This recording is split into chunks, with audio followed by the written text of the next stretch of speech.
This is the best weather we've had here in Birmingham in a little while. 66 degrees. The rain has stopped. It's cloudy, and if you're wondering what the betting odds are tonight, over/under 39.5, and hometown Stallions are 2.5-point favorites. All right, let's get this thing started here. Brandon Aubrey set to kick it off for the Birmingham Stallions. Back deep, Trey Williams to receive for New Jersey.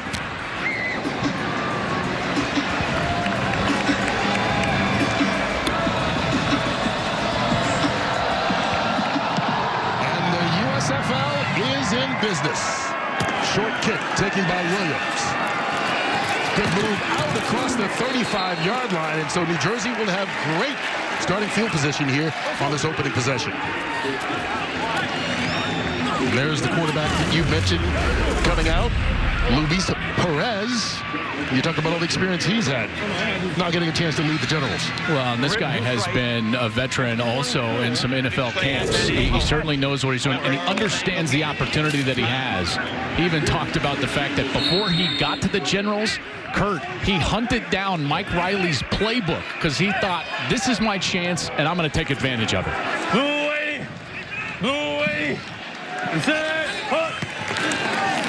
First play, a pass through the air. Perez, all kinds of time. Down the sideline, he's got a man open, but under throw, he still caught it. Ryan Satterfield goes up and gets it. How's that to start the ball game?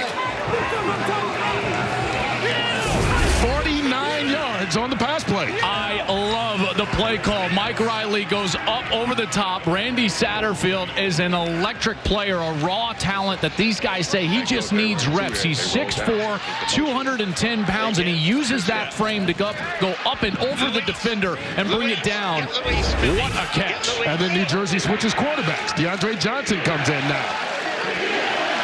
Johnson runs it on the draw play. And that's what he can do. Perez is the guy who can throw it. Johnson's the quarterback who can run it.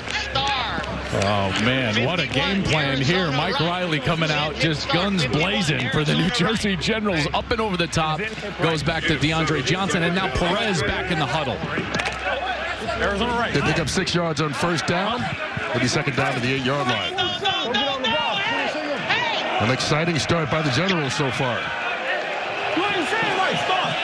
Do we have time? 9 seconds. God darn it, why is it 35-second play clock in this league, so you need to line up and get it going quickly. And then you run a little end around, and that's Alonzo Moore. And he stopped in the backfield, dropped for a 2-yard loss by Brian Allen. Well, Brian Allen is a name that we'll keep an eye on tonight. For the Stallions, everybody on that team talking about Brian Allen. He's 6'3", 210 pounds, lots of NFL experience. In fact, he was the 5th-round draft pick by Pittsburgh back in 2017 and makes a great play there on the edge. 31 action jet sweat. All right. Let's go. We gotta go. Why didn't we block that guy? I don't know, Mike. That's a great question. How's the head coach Mike Riley? He's mic'd up as our 16 players and coaches on each squad. Perez has time out of the backfield. Trey Williams makes a move around, but gets brought out of bounds at the 5-yard line by Tay Hayes. Short, coach. It's going to be short. Okay, let's go. Bring up 4th down. You can hear he's going for it. Hip right, 52 Pirate. Zen hip right, 52 Pirate. We got a score down here.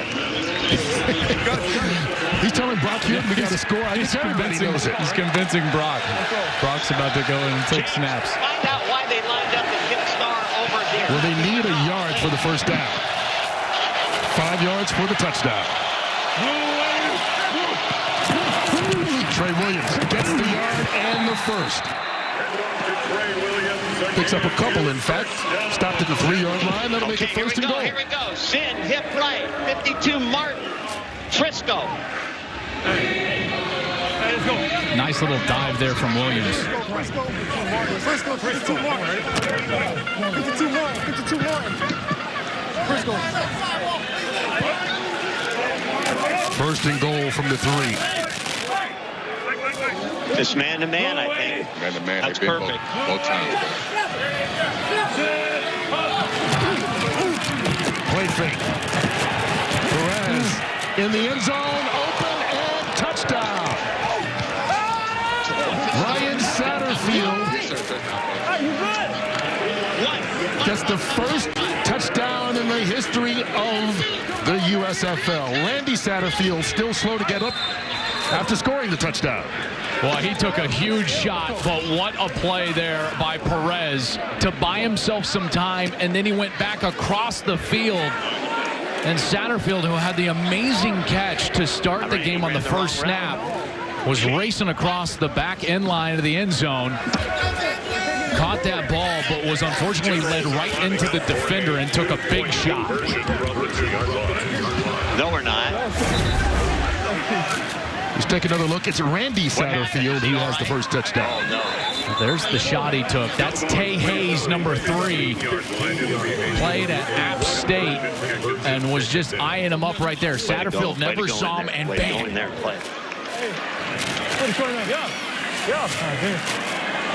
Kind of fell awkwardly afterwards.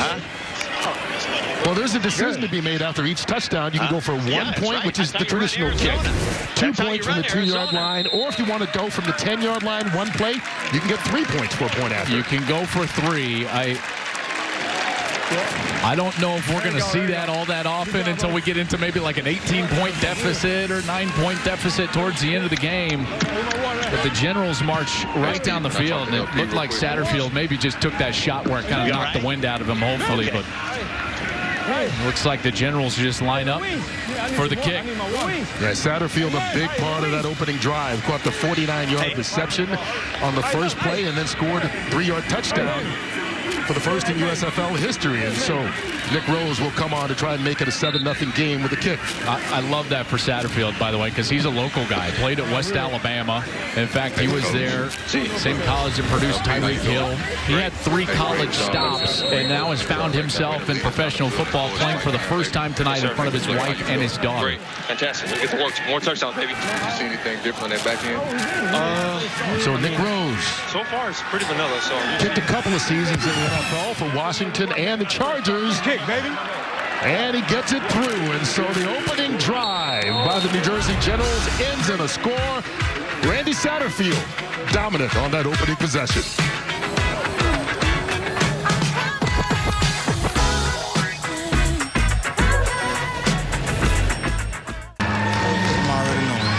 You see they running a tricky cover 3. Well, Randy Satterfield is physically okay after taking that big hit. Emotionally, I'm sure he's feeling pretty darn good after scoring the first touchdown. There's no doubt about it. Third read on this play. Satterfield, I bet you in practice, never got this ball. In fact, rolling to your right, I don't even know why he was running that direction on the field at the back end line. It's almost like it's a broken play, and Satterfield is able to haul it in, and that's right. That is some history right there. The first touchdown, that ball goes in the bag. Protected. Well, not only is it in that bag, it's going to the Pro Football Hall of Fame. In fact, to commemorate tonight's inaugural USFL game, there'll be multiple items that are used in this game heading directly to Canton in the Pro Football Hall of Fame. And that includes the ball used for the opening kickoff and that first touchdown by Randy Satterfield. No nice thing you can always tell your kids. I tell you, they kept telling us about Satterfield. Like, hey, this guy is raw. He just needs an opportunity. And on the first series, he proved them right. Well, here's another guy you think's exciting. Victor Bolden Jr., big return guy in college. And showing it with a little spin move. Still alive on the sideline. Takes it out. Right about the 45-yard line. They'll officially spot him at the 44. So a good return and good starting field position for Alex Magoo and the Birmingham Stallions. You got to get my cities right. I've been here long enough. You think I'd figure it out? Alex Magoo. He's a guy that's got some good athletic ability. 26 years old, 6'3", 214 pounds. He is going to wear both gloves. So we're seeing this trend, right? Kenny Pickett, who's going to get drafted here in a couple of weeks. He was 2 gloves, Kenny. Alex Magoo, he's going with 2 gloves as well. And he hands it off to C.J. Marable. Faked it, and he took a shot to the helmet as he goes down. Magoo, here comes the flag.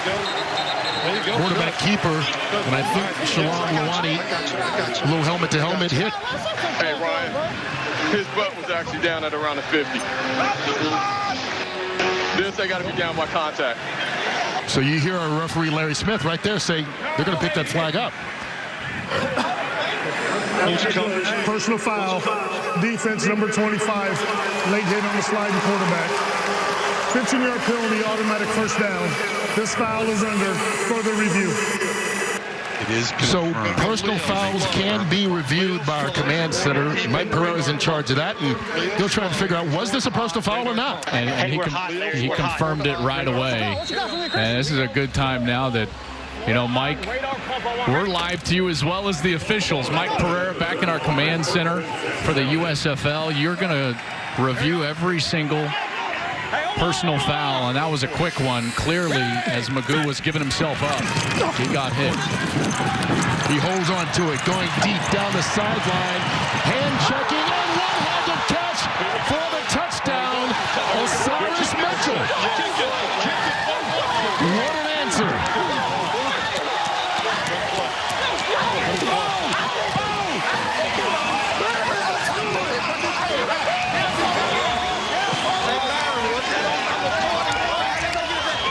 35 yards on the touchdown from Magoo to Mitchell.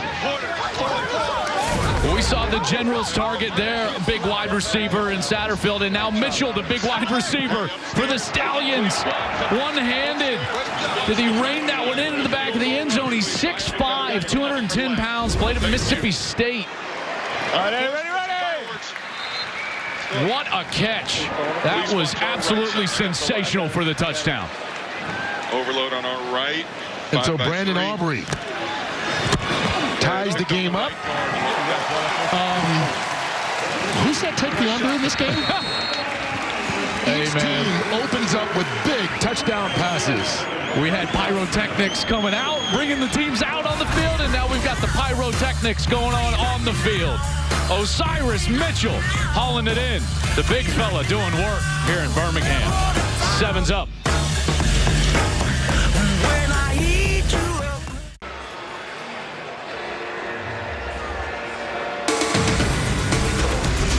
Tonight's game is sponsored by Merrill, a Bank of America company. What would you like the power to do? By Jersey Mike Subs, be a sub above. And by Sleep Number. Discover proven quality sleep only at a Sleep Number store.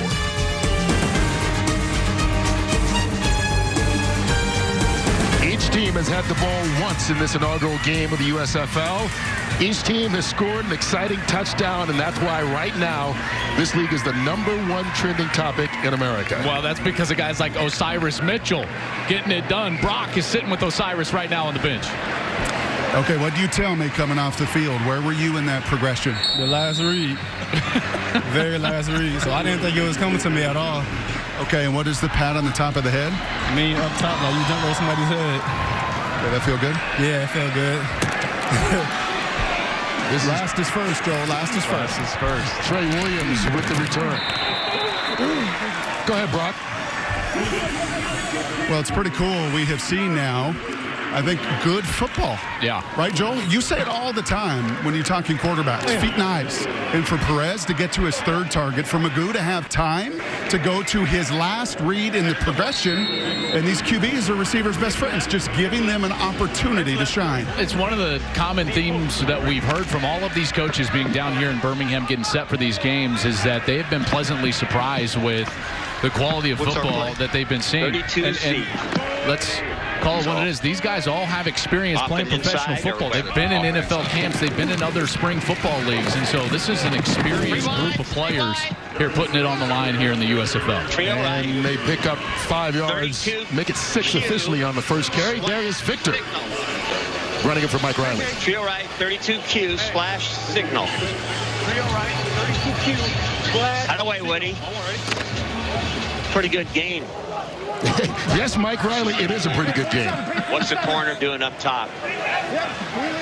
Where is he? Off in inside. Off 6 yards. He should throw the hitch then, right? Looks like man free. Man free. Yeah.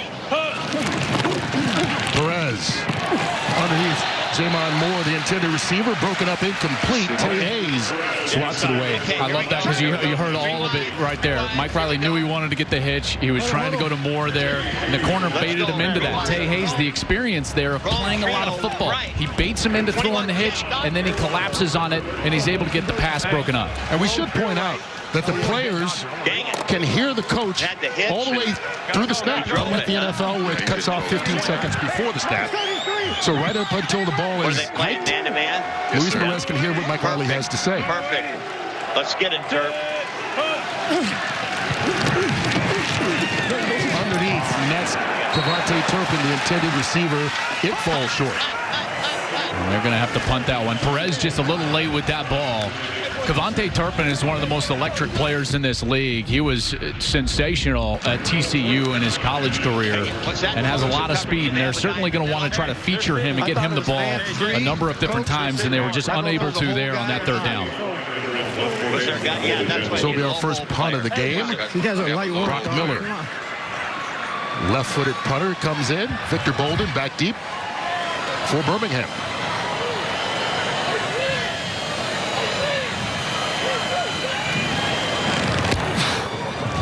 Almost blocked. That ball falls way short and takes a Birmingham bounce. And so the Generals will stop it, but more good field position for Birmingham. Each team scored a touchdown to start this game. We're only 5 minutes into the first game of the USFL. We're all tied at 7 in what has been an exciting beginning so far.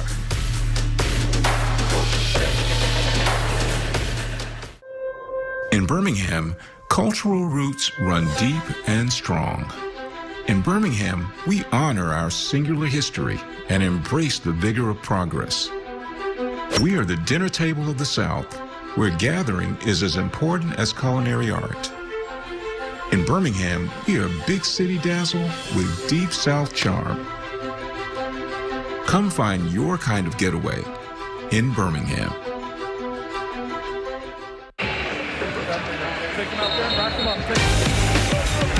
Well, all 8 teams will be stationed here for the 10 regular season games in the city of Birmingham, Alabama, the largest city in the state, nicknamed the Magic City due to the rapid growth of the city's iron and steel industry, and home to Vulcan, the world's largest cast iron statue at 56 feet tall. The city's also hosted 53 Iron Bowl meetings between Alabama and Auburn, including the first ever meeting in 1893. That game has been going on and rotated around the state, but no one has hosted more of them than Birmingham. And they're hosting this inaugural game in the USFL. Less than 5 minutes in, all tied at 7. Skip Holtz and the Birmingham Stallions have the ball for the second time. Hey, Omaha! Should have to raise. Oh, my gosh. Should be good. Should be good. Alex Magoo hands it off to C.J. Marable. Big hit. Laser mouth Shalom Lawani. 4 yards on the pickup and 1 giant tackle. I mean, that was like, I'm from Denver. That reminded me of Steve Atwater hitting Christian Okoye. Like, comes up and it's just like, boom. Shalom Luani. Hello. Yeah, he's a guy that's been around the NFL, drafted by the Las Vegas Raiders. Out of the shotgun. Magoo dumps it off. Marable. Tripped up. Ball came out, but I think he was down. They'll mark him down by contact. And that was Luani again. Definitely looked like he was reaching towards the ground and that ball came out. There's Luani. Goes low and is able to just get that right leg of Marable as he goes down. And now, absolutely great call by the official there on the far side. Brings up third down. Hey, here we go. Third and short, 2 yards. Hey, Omaha! Ready, set! Magoo, quick pass, through the hands of his intended receiver, and that was Marlon Williams who got close to getting the first down. Instead, will be fourth. This offense from Skip Holtz, this is a college offense. Skip has been in college football for so many years and done a great job. What do you mean college offense? It's a speed and space offense, right? And so you're going to see a lot of those zone reads right there. That was a run-pass option where Magoo can hand the ball off or throw that little screen on the outside. It was open on the outside, just the ball placement was off and led to an incompletion. They're going to save. Is Colton Wadman.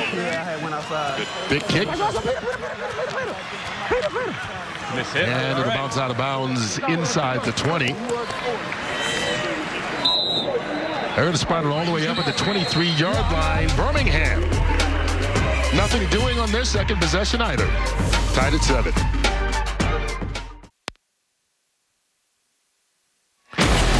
Well, this is the inaugural game of the USFL, and this opening weekend continues tomorrow with 3 games on Easter Sunday. It all starts at noon Eastern on NBC as Jeff Fisher's Michigan Panthers take on Kevin Sumlin's Houston Gamblers. The action moves to USA Network at 4 Eastern, and at 8 p.m., Todd Haley's Tampa Bay Bandits will battle the Pittsburgh Maulers on FS1. We can hope those games start as quickly as this one. Each team with a touchdown on an exciting opening drive in their first possession. Then each team punted on possession number 2. We're midway through this first quarter here in Birmingham. All even at 7 apiece. Kurt Menefee, Joel Klatt, and Brock Heward with you on the broadcast here on Fox and NBC. DeAndre Johnson in at quarterback. Hands it off, Trey Williams. And Williams hit in the backfield by Tay Hayes. All right, our player profile presented by Mattress Firm. Scooby Wright. Scooby Wright. A lot of college football fans. I remember that name. That's right. He was one of the great linebackers in college football just a few years ago. Unanimous first-team All-American, a Bednarik and Lombardi Award winner, as well as the Nagurski Award. I thought he should have gone to New York and finished as a Heisman Trophy finalist. He was that good at Arizona. Led into the Pac-12 championship game. Ultimately fell a little bit short. Lost to that Marcus Mariota-led Oregon team. Heck of a player. Yeah, Luis Perez hands it off to Trey Williams as he's back in at quarterback, and Williams going to be about a yard short of the first down. You know, and this defense for the Stallions is led by a very familiar name, in particular with those of you that are familiar with SEC football, John Chavis. John Chavis is the coordinator here for the Stallions, and he's a guy that has been around the block. He was a Broyles Award winner as the nation's top assistant at LSU in 2011, had stints at Arkansas A&M, most famously at LSU 09 to 14 with Les Miles, and they even won a national championship and was in Tennessee for a long time with Philip Fulmer. Yeah, 30 years as a defensive assistant in the SEC, and Trey Williams with his second effort going to pick up the first down. Boy, and our player right there, Scooby, he had a chance in the backfield, didn't he? This is actually Darius Victor now in at running back. My apologies. Victor slips a tackle, wearing a helmet cam. We'll get a chance to see what he saw. Look at it, here's the collision. There's Scooby. Boom. Puts his shoulders down. What a great look right there. That's just all Will getting behind your pads. You see how the camera went down to the field? He gets his behind his pads, those shoulders behind his pads, lowers them in order to get the first down. And they fake it to Victor. Here's our first sack. On the blitz, DeMarcus Gates easily sacks Luis Perez. Nice little blitz here dialed up by Chavis. John Chavis is just going to come right up the middle with this blitz. DeMarcus Gates is able to just get there, and you can tell that there's a breakdown in protection. That's going to happen in a league this new, right? They've only had 3 weeks to prepare, and you can tell the offensive lineman not on the right page. Gates, the benefactor of that, and he's able to get the sack. Loss of 7 on the play. No. Perez. Incomplete. Pass in the direction of Woody Brandon, but just a little bit too high for it. Now it's 3rd and long. Generals here are trying to have kind of more of their passing offense with Luis Perez and then running it with DeAndre Johnson, but they've lost some of that rhythm that we saw on that first series. Exactly.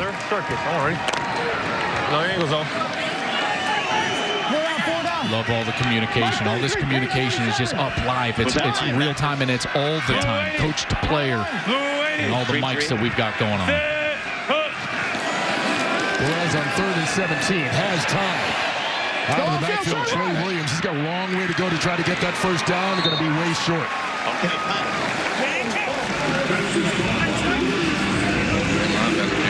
So it'll be another punt for this Generals offense.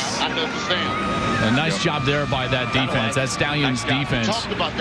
Understanding the situation, and Skip Colts has got to be happy with his secondary, and he told us that's the strength of this team, is that secondary. In fact, the secondary for the Stallions, they've played in 83 NFL games. That is a veteran professional football secondary, and you can tell they understood the situation, dropped deep, and forced the Generals to drop it underneath. Here's Brock Miller again. Victor Bolden calls for the fair catch and makes it. right at the 27-yard line, and so that's where Birmingham will take it over once again as we continue. 5 minutes left of this first quarter. Each team in the end zone once. Look at this, Joel. Both teams kind of settled down after exciting opening drive. You know what? It looks to me like both of these teams. And Brock, I would be interested in your perspective down on the field. You know, they took those shots. They created one-on-ones. It's just athlete against athlete early. And then in the last few series, they've gotten back to, like, let's try to execute the whole system. And I felt like athlete against athlete is probably where they should be at right now. Hey, right 4-5. We'll hear from Brock Hewitt, who's down there on the sideline after this play. All right. What's Victor got in front of him? What's Victor got in front of him? There it is. Alex Magoo underneath. That pass is caught by Victor Bolden. Brock. Yeah, I think what you're seeing, Joel, and talking to both these coaches, it's discovery. Right? I mean, we didn't know what to expect. Yeah. They didn't know what to expect. Mike Riley's surprised how much man-to-man he's getting from Chavis. And Skip, you're going to see go a little empty to just try to discover, right? That's a great set to discover what these teams want to do. You know, and another thing you can do, get it to your best player. And that's what they did on that first snap to Victor Bolden. And on the next snap, they hand it off. Tony Brooks-James, former Oregon Duck, gets stopped by Mike Bell. First down.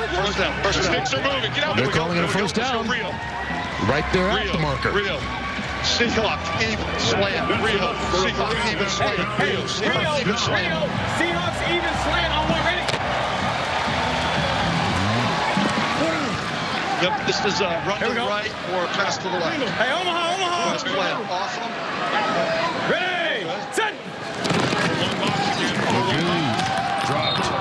Marlon Williams, the intended receiver. See, they're trying to run this RPO, the run-pass option. You hear it in the audio. Let's go, Rio. Here we go. Let's go. Rio, move. Bronco on. Rio, move. Bronco on. Hey, come on. Let's go, Rio. I love football, man. You just throw out names, right? Yeah, for everybody else, they're like, what in the heck is that? Does that make any sense to you? Well, you know, it will probably by the end of the game. Okay. We'll translate it for us later. Draw play. Brooks-James stays alive. Great second and third effort, if you will. Out to the 44-yard line for a gain of 6. He had a terrific career at Oregon. Versatile. Yeah, very versatile. He was a second-team All-Pac-12 as a sophomore. He had 3,300 all-purpose yards in his career. You know, like, this guy can catch it out of the backfield. He averaged 6.6 yards per carry, so he is certainly a player, Tony Brooks-James. Hey, Omaha. He's still lined up in the backfield here on 3rd and 4. Ready. Set. Magoo runs it instead and picks up just a couple of yards, and so now it's a 4th down just about midfield here.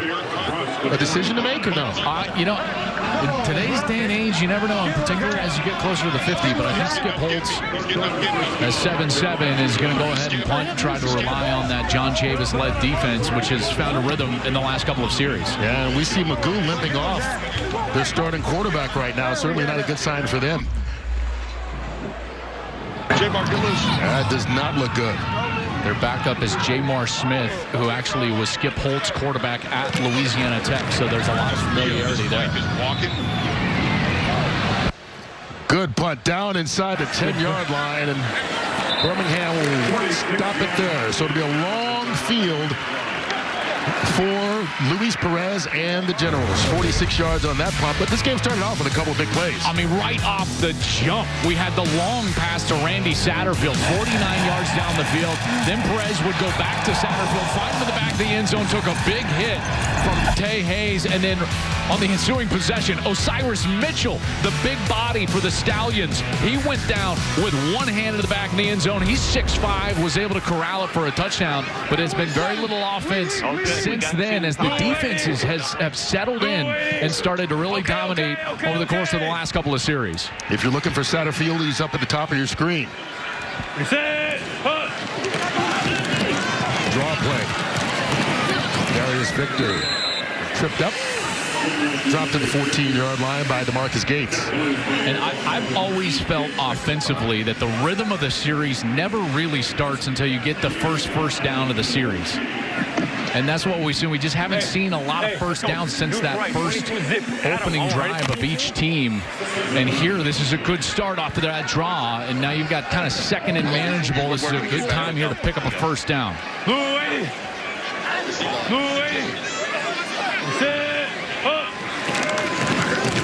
it off again. Victor again. Well, one thing, we've seen very few guys tackle Darius Victor on the first stop. That's right. Picks up 4 in that one. This dude is thick, isn't he? I mean, we've seen him in his pass and his journey. And here is Victor live, right in his helmet. Here's the cam in Victor's helmet. And as Darius Victor gets through that line, you see that nice cutback. And then all those red jerseys and gold helmets coming in for the tackle. What a great vantage point. Officially 2 feet is what they need for the first down. End around, Turpin has it. Boy, he had to dive in order to get it. But he does pick up the first down. You know, I know Turpin dove for that first down, but how about Braden Bowman? Check out Braden Bowman. He's right here on the edge. This block right here to get the edge. He's the one that solidifies the hole. And he doesn't stay on his original man, but that's okay. He knocks him back and creates the space necessary for Turpin to dive for the first down. That's the little things right there on the edge. Great job by the tight end, Braden Bowman. He played at South Alabama, 28 years old. And now they pick up that first down here on the drive. Yeah. Perez going deep down the sideline for Alonzo Moore, but he underthrew it. The flag comes out. Brian Allen was there on the coverage. That ball was way underthrown, but it may work out in the Generals' favor. Pass interference. Defense, number 29. 15-yard penalty from the previous spot. Automatic first down. So they do call Allen, but the thing to note, it's not a spot foul here. It's a 15-yard penalty. That's exactly right. 22 topper. More of the college rule there. And Perez got bailed out by the fact that he underthrew him so severely there, and that's what drew the contact, and that's why the crowd reacted. As Perez will head over to the sideline, he's trying to dry his hands off. I think he got a little bit of a wet football there, and it slipped out of his hand. So DeAndre Johnson comes back in at quarterback. Hands it off to Victor. And that most likely will be the final play of the first quarter as Aaron Adeoye makes the stop. And it's been a good first quarter in this first game. Each team scored on its first possession. Each getting their first touchdown of the season. And we have our first break at the end of the first quarter. Any more firsts you want to talk about tonight, Joel Klatt? It's been an exciting start here in the USFL. 7-7, the Generals and Stallions all tied.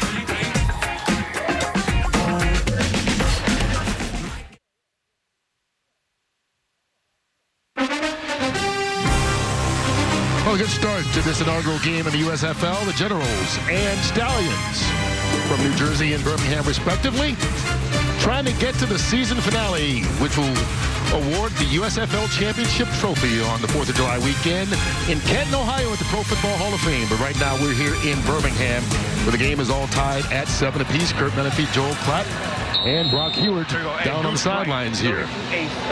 Ready to get the second quarter started. Hey, on. Hey, Mike 33, pay. Hey, right line. Hey, 5-0. Don't ever apologize. Doesn't always work. You hear all that audio. 16 players and coaches on each team. 32-0, mic'd up. Good movement early on the left side of the line for New Jersey. False start.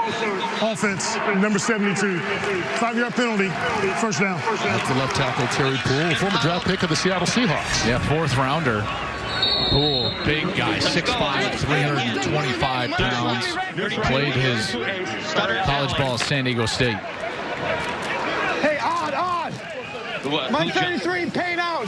Left tackle. Let's go, Lion. 33. Look at so clean. 5-0. 3-4-5. Oh, yeah.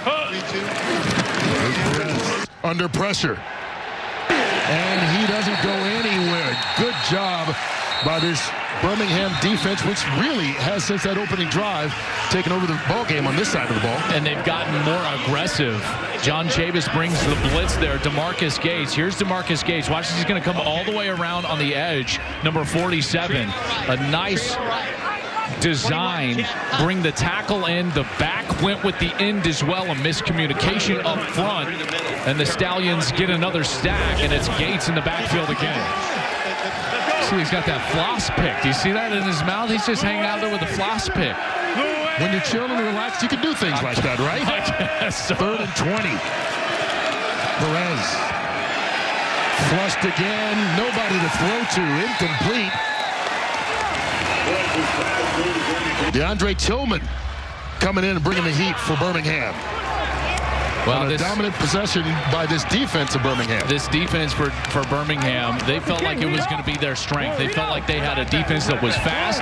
It had some length. They thought that they had a good, aggressive front, led by guys like Jonathan Newsom, Jordan Thompson. We've seen DeMarcus Gates and his athleticism. You see Larry Smith announcing they did call intentional grounding since there was no receiver over there. Where is it, right here?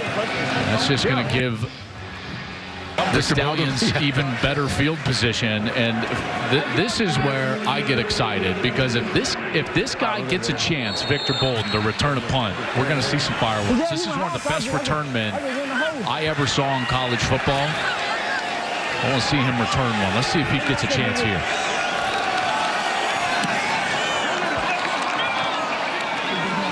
Calls for the fair catch instead.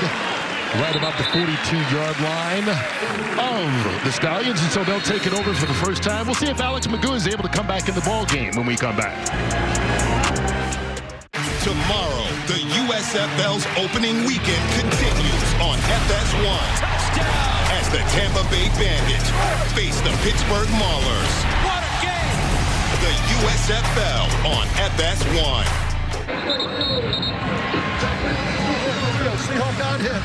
Birmingham quarterback Alex McGough looks like he's ready to go after limping off the field in that last possession. What happened? I ran, and the guy from I don't know, but my ankle was underneath people, and it went like this. Well, you're not going to get a better injury report than that. Having the quarterback mic'd up and asking him what happens, he's able to tell you. When McGough says he's going to give it a shot, he's back out there on the field and ready to start from the 47-yard line. Here we go, here we go, here we go. Hey, Omaha, Omaha. Ready, set. Pulls it down, and he's brought down. Absolutely nowhere to go right away. Deion Sizer with a sack. Had to be miscommunication up front there, because the defensive line for the Generals, they were on top of McGough before he could even take a breath. I mean, he couldn't do anything. They're trying to run maybe a little slip screen here. But, man, they didn't block anybody. They better hope that was a screen, because if that wasn't a screen, the offensive line coach is going to be all over those guys. They didn't block anybody. They lost 6 yards on that play. Hey, Omaha, Omaha. There's Victor Bolden, the exciting wide receiver, lined up in the backfield. McGough in trouble. Oh, bad, ill-advised throw, and he's lucky that wasn't picked off by Mike Bell. McGough pressured his passes incomplete. Well, remember, these teams only had 3 weeks to get ready for tonight. And every one of these coaches said, man, I wish we had just 24 more hours. One more practice. And Skip Holtz trying to find some creative ways to get the ball on the outside. Unable to do it. First 2 plays on this possession not looking good for Birmingham. You want. You hear McGough trying to get him lined up before the play clock winds down. Omaha. Ready, set. Over the middle, thrown too high and intercepted. Shalom Lawani with the pick. Back out to midfield, and the first turnover of the game goes the way of the Generals.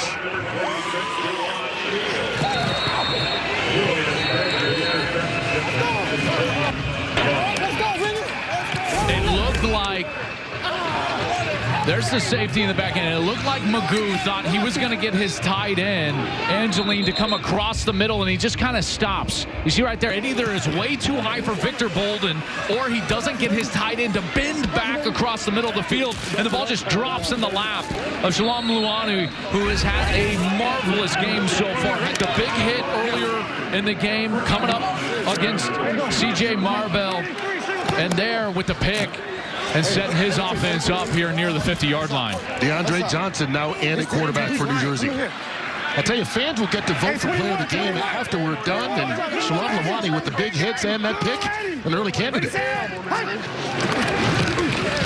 Johnson throws on the run. Nice play by the defense. JoJo Tillery swatting that one down. Great closing speed from JoJo Tillery, and that ball was just a beat late. DeAndre Johnson needs to anticipate that window because Tillery was beat at first, but then he was able to make up the difference, dive in front and bat that ball away with an excellent play. Johnson staying in the ball game.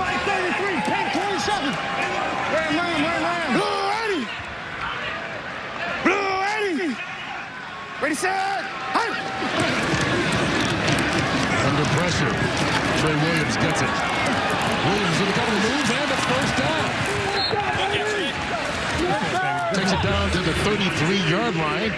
Nice pickup on the play of 18 yards. This is an excellent screen. Watch the lineman here, in particular on the left side. You're going to be led by Terry Poole, number 72. It's the one with the long hair right here on the left. He's just going to back up and keep the player out of DeAndre Johnson's face. Everybody else then can release and get to their landmarks. This is one of the things that Mike Riley has always been good at. His teams have always been able to throw screen passes. Brock, you and I cover college football. We've seen Mike Riley a lot, and that's a staple of his offense, those screen passes and the landmarks that the linemen are able to hit. Here we go. Mike Riley, head coach of the San Diego Chargers back in the late 90s, early 2000s, but really made his mark in college football at Oregon State and Nebraska. No doubt. Blue Eddie. Ready, set. High snap. Johnson handles it, hands it off to Trey Williams, and you know, both quarterbacks were expected to play tonight, but we've seen DeAndre Johnson for 3 straight plays for the first time. On the previous possession, we saw Luis Perez holding his left hand.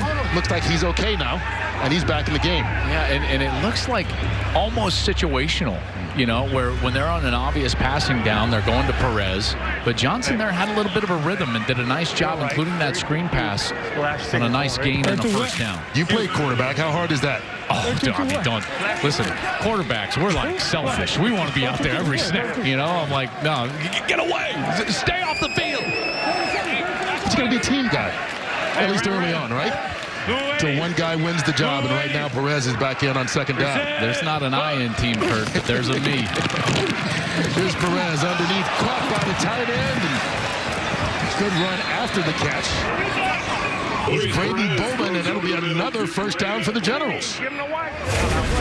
Well, this one was thrown just a hair behind him, and Allen, that's Brian Allen, 29, just a beat late. Good catch by the hands of Braden Bowman, who had a great block earlier in this game, and he's able to spin and just get himself right upfield and sets up a first down just outside the 15-yard line. Yeah, give him 18 to the 16. Blue 80. Blue 80. Williams. Trey Williams trying to push the pile. Won't get much. A couple of yards on the play. Well, this is a great opportunity. Remember, this drive started after the pick from Luani, set them up near the 50-yard line. You get field position like that, you got to go down there and score. And on their first series of the game, the way that they were able to do that was a little play-action pass and getting wide receivers running across the field. Let's see if they go back to that and try to get some crossers against this defense. Coach. Hurry up. Hey, drill line, 32 Zeus, bubble. I want ready. Drill line. Let's go. Zeus in Riley's offense usually means a run, a zone run. Zeus.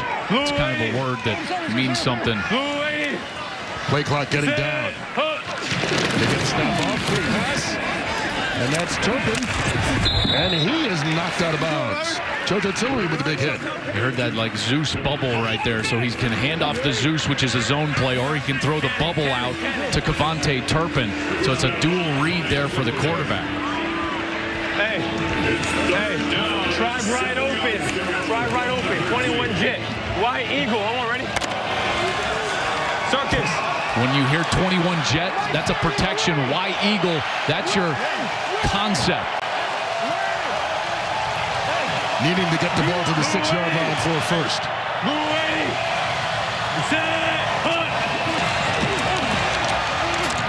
Perez forced out of the pocket towards the end zone. Yes! Touchdown, Bowman!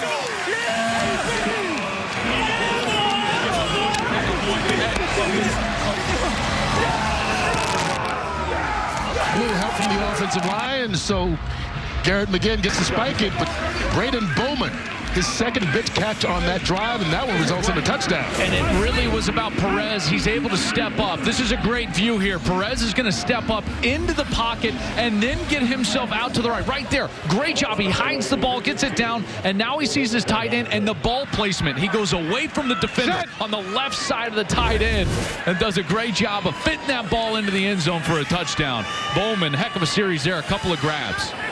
And as you mentioned, the Generals wanted to take advantage of the turnover.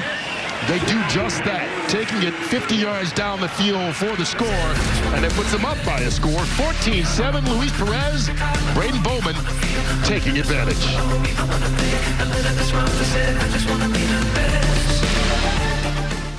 Back here on this simulcast on Fox and NBC, we've got 57 cameras for you, 32 microphones on players and coaches, and so far, we've had 3 touchdowns, the latest from Luis Perez to Braden Bowman, and the New Jersey Generals lead the Birmingham Stallions 14-7.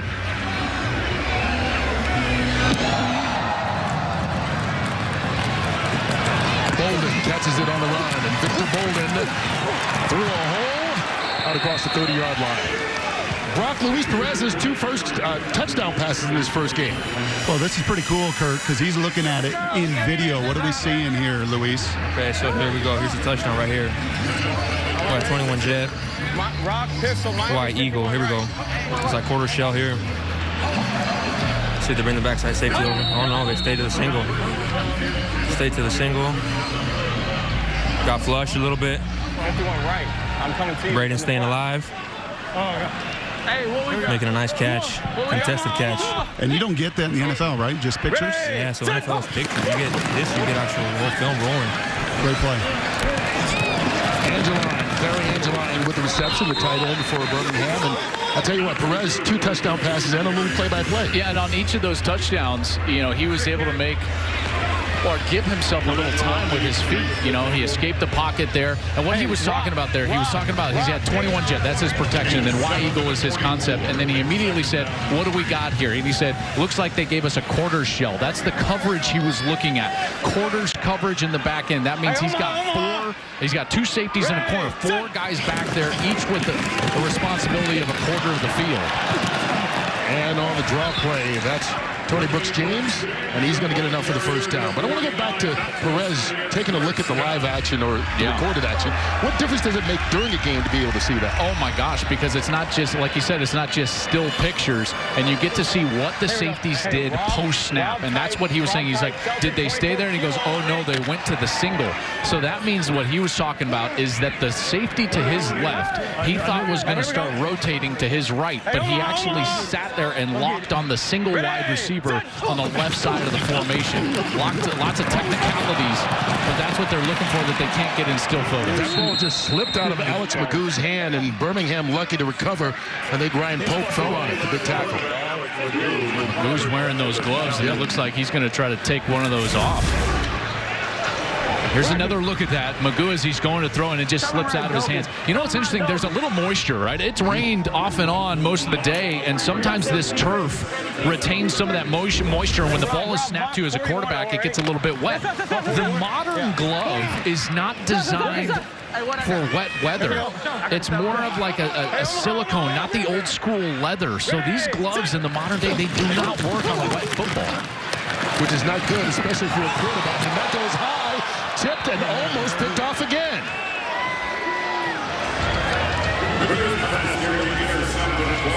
And so he took the glove off and almost threw an interception. Here's Magoo changing his mind. I don't know if he wants to put it back on after that last one. Well, you see how shiny it is? See, that material, when it gets wet, there's no more tact to it. It's not sticky anymore. It slips, and so he took it off because your hand has more tact to it than the glove once the ball gets wet. And that one even sailed on him just a little bit. Hey, Omaha, Omaha. And was tipped and almost intercepted. Ready. Big third down. And he threw that one high. James pulls it down, but they're going to be way short of the first down. They only pick up a yard on that play. Well, this defense for the Generals, they've really done a nice job, haven't they? I mean, they've answered the bell here in the last quarter and a half since that opening drive, really. Their defensive coordinator is Chris Dishman.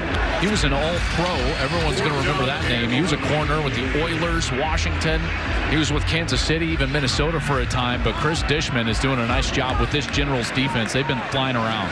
First opportunity for Dishman to be a coordinator, and he's done a good job here in this opener. Devontae Turpin with some room to run. Oh, slipped up on the turf. 39-yard punt, 15 yards. There is a flag down right about midfield, so we'll hold off on the commercial break. Larry Smith and his crew discussing it. Larry Smith from the Big Ten. When we talk about this league being developmental, it's for the officials too. They get an opportunity. Media, timeout. And so they pick up that flag. Instead, we're okay.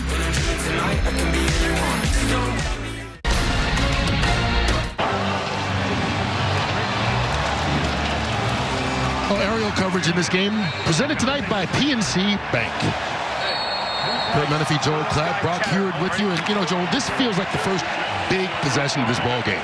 Well, they got to answer at some point. Well, this Birmingham team is going to have to get a stop and get an answer, and the Generals have a chance here to go down and take a multiple possession lead, and that is always a big moment. Hey, Mike 33, Mike 33. Scored after the interception on their last possession, and the way their defense is playing, giving the offense another chance as Luis Perez rolls to his right. Underneath Randy Satterfield, and Satterfield makes the catch. Yeah, nice catch by Satterfield. And that's first down. One of the first targets, Kurt, since that touchdown. Brock, I know you've got your hands on one of these gloves. Can you show everybody what I'm talking about here? Because no one believes me. Like, when these gloves get wet, they don't work. Joel, do I have one? No, I got two. Okay, he threw the first one in disgust, and then the second, and you're right. There is nothing sticky to it. I mean, back in the day, Biletnikoff, you would see the stuff sticking to it, right? I mean, it'd be in my hand. Yeah, this is just... When it's dry, those things are like, you know, nothing comes off of them. They work perfectly, but when you get a little bit of moisture, the wide receivers and quarterbacks need to take those gloves off. Here's DeAndre Johnson throwing downfield. Adjustment made, and a catch. That's down the sideline, Randy Satterfield again. Kurt, this dude is coming of age right before our eyes. Randy Satterfield. He is winning the one-on-one. DeAndre Johnson trying to go to the back shoulder, and this is a contested catch and an excellent adjustment by Satterfield. Look at as he goes back and gets that ball, gets those feet inbounds. That's right. That is a catch. This dude is playing a heck of a game tonight. Played at Lyon College. That's in Arkansas. It's an NAIA school. Back in 2016, he was first-team all-conference. He had 47 grabs, 11 touchdowns. He also played at Cumberland. That's in Tennessee University. West Alabama. I mean, this guy, he has traveled around and needs an opportunity and is getting that opportunity, and we're seeing him take advantage of it here tonight. 49 yards and a touchdown on the opening possession, 32 yards on that catch. And as the Generals take a timeout, we'll remind you that every week you can catch all the WWE action, starting with Raw on USA Network, Mondays at 8 Eastern. And then Friday Night SmackDown on Fox at 8 Eastern as well.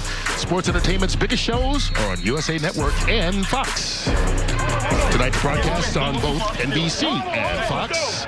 5:04 left to go in this first half. Another big catch by Randy Satterfield, who this offseason was working at the Chilton County Feed and Seed store.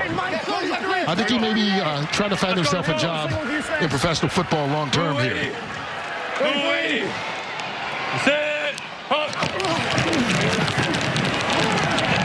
Perez steps up from behind, ball knocked out. And you said Birmingham's defense needed to make a big play. They do it. Nathan Hawley recovers the fumble. Scooby Wright knocked it out. Great blitz by Scooby Wright. Here's Scooby Wright right in the middle of your screen. And he's going to come on this blitz, and he's just going to follow Perez all the way around. I love his motor. He gets blocked initially, and then he sees that football just carried in one hand, and Wright's able to go in there and hack that ball out, and the Stallions get a huge stop as the Generals were establishing some rhythm on offense, going down to try to take that multiple possession lead. The defense bows its neck, and Scooby Wright comes up with a huge play.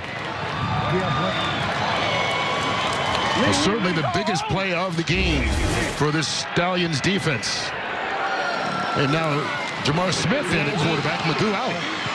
Oh, almost picked off as well. Pass was intended for Marlon Williams down the sideline. Devontae Bosby knocks it down. So Jamar Smith played at Louisiana Tech for Skip Holtz. He knows this offense inside and out. And you saw the lack of rhythm that they were having on offense. And I'm sure Skip Holtz just wants a known commodity. He had a lot of success at La Tech.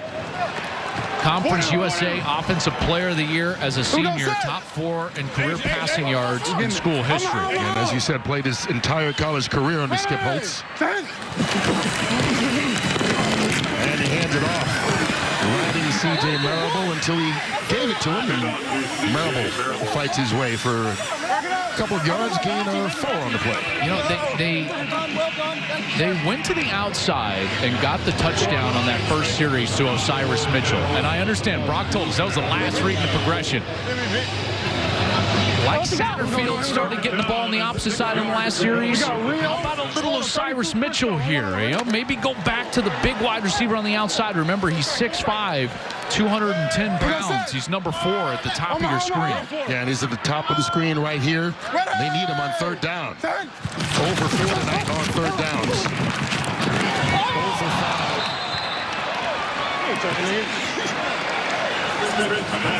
That ball in the direction of Carrie Angeline, but really not close. The Stallions are unable to take advantage of that turnover that their defense gave them. And looks like the Generals should get some pretty decent field position here inside of what will be inside of 4 minutes. Devontae Turpin. Good punt. Makes the fair catch, and so we will see 3:55 left to go. New Jersey has the ball, plenty of time left on the clock. Not only those 2 timeouts, but the rules in the USFL, once we get inside 2 minutes, the clock will stop on first downs. That's right. That's adopting what we see in college football. And, of course, it makes those series and that time of the game so exciting because they can drive down and score. Like we said earlier, this is NFL football with just a few little tweaks. So what you should be sitting at home, what you're expecting from a rules perspective, this is an NFL football game. And then we'll let you know when those small tweaks that come up throughout the telecast. There's DeAndre Johnson back in at quarterback. Ready, set, hunt! From the shotgun. Runs with it.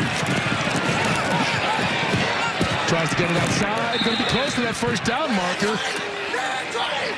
And you see what he can do with his legs. Yeah, there was some electricity there, right? When he got that edge, Kurt, you saw the burst to the outside, and he was able to outrun the safety who came up. So here he is. He's running the draw, and then right here, he's just going to outrun the safety that comes up from the outside. I believe that was David Rivers who tried to come up and make that tackle, and he was unable to do so. And they stop him just about a half-yard short. Ready, set, hunt! He keeps it again. Gets the first down easily. There you go.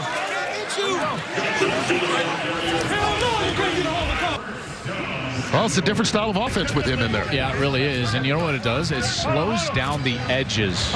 Okay, so folks, those defensive ends, the potential for pressure. You know, we saw John Chavis start to bring some jet pressure. Remember, DeMarcus Gates had a couple sacks. Scooby Wright had a sack. They were coming on some of those blitzes. When you start running the quarterback, it makes the defensive coordinator sit back on his heels, and he's got to play a little bit more vanilla defense. Ready, set, High snap through the hands of Johnson. Oh, what a big hit in the backfield made by Nathan Holly.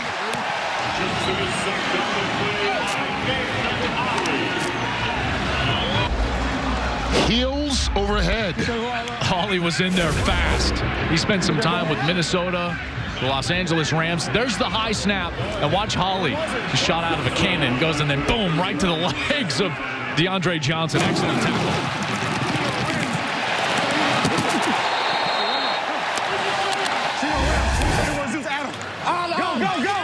Loss of 9.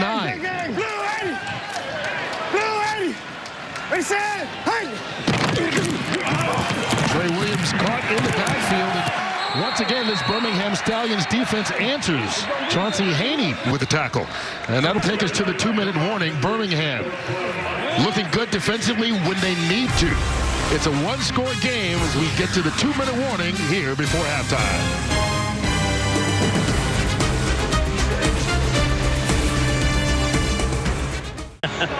We don't have any of the cold stuff. Well, Mike Riley's New Jersey General is going to have to run another play before the 2-minute warning. They announced during the break in the action that they gave Birmingham a timeout with 2:03 left to play. And so this will be a play, then the 2-minute warning. And this is the reason Birmingham called a timeout. It's 3rd and 22. They got a chance to get the ball back with this possession. Johnson hit as he throws. He's kind of threw that one up.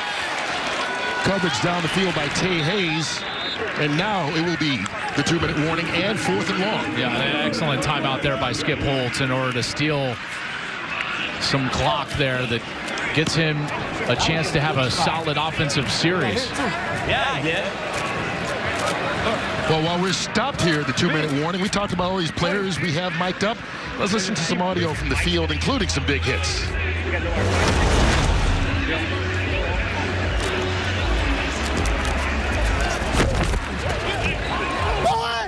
What's the going in, boy? Little boy! Yes. Yes. Yeah, Lou! Let's go, Lou! I got the best hands, coach. Well, Shalom Lawani making a bid for player of the game right now. Big hit there, big interception. He's been all over him. Brock, I know you've been impressed.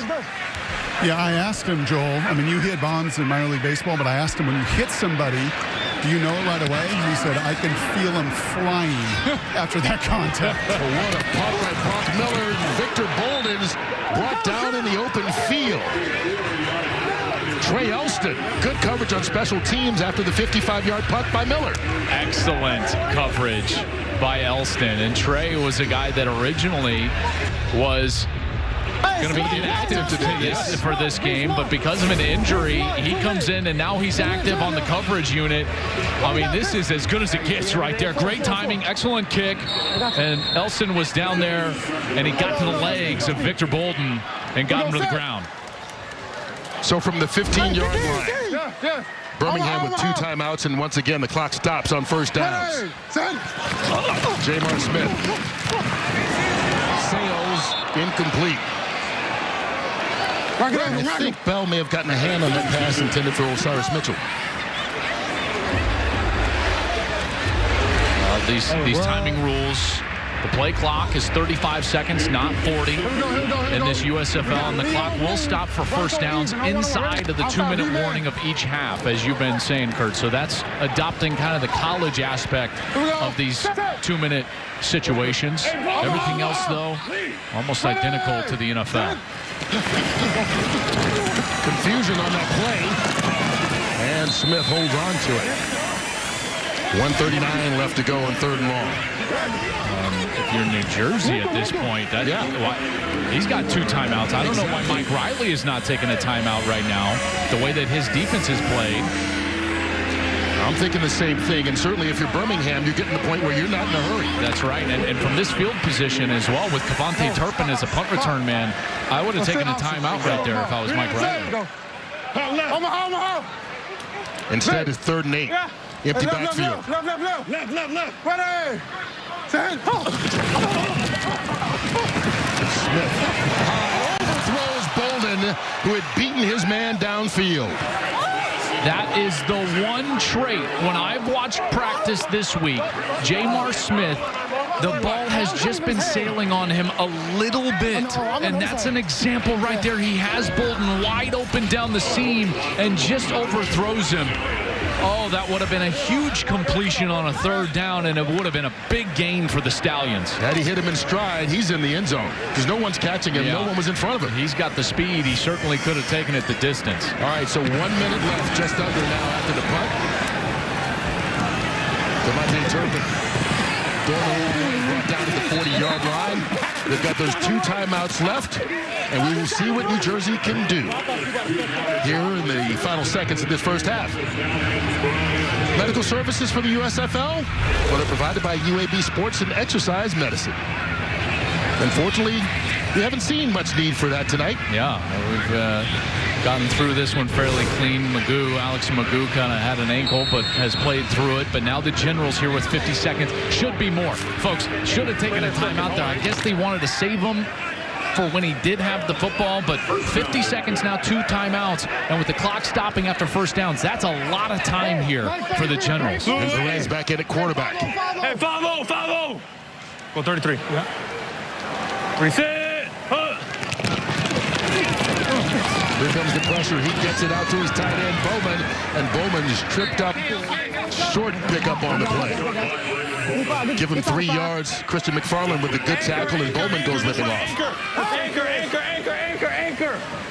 Who's right? Clock down to 30 seconds. Reset.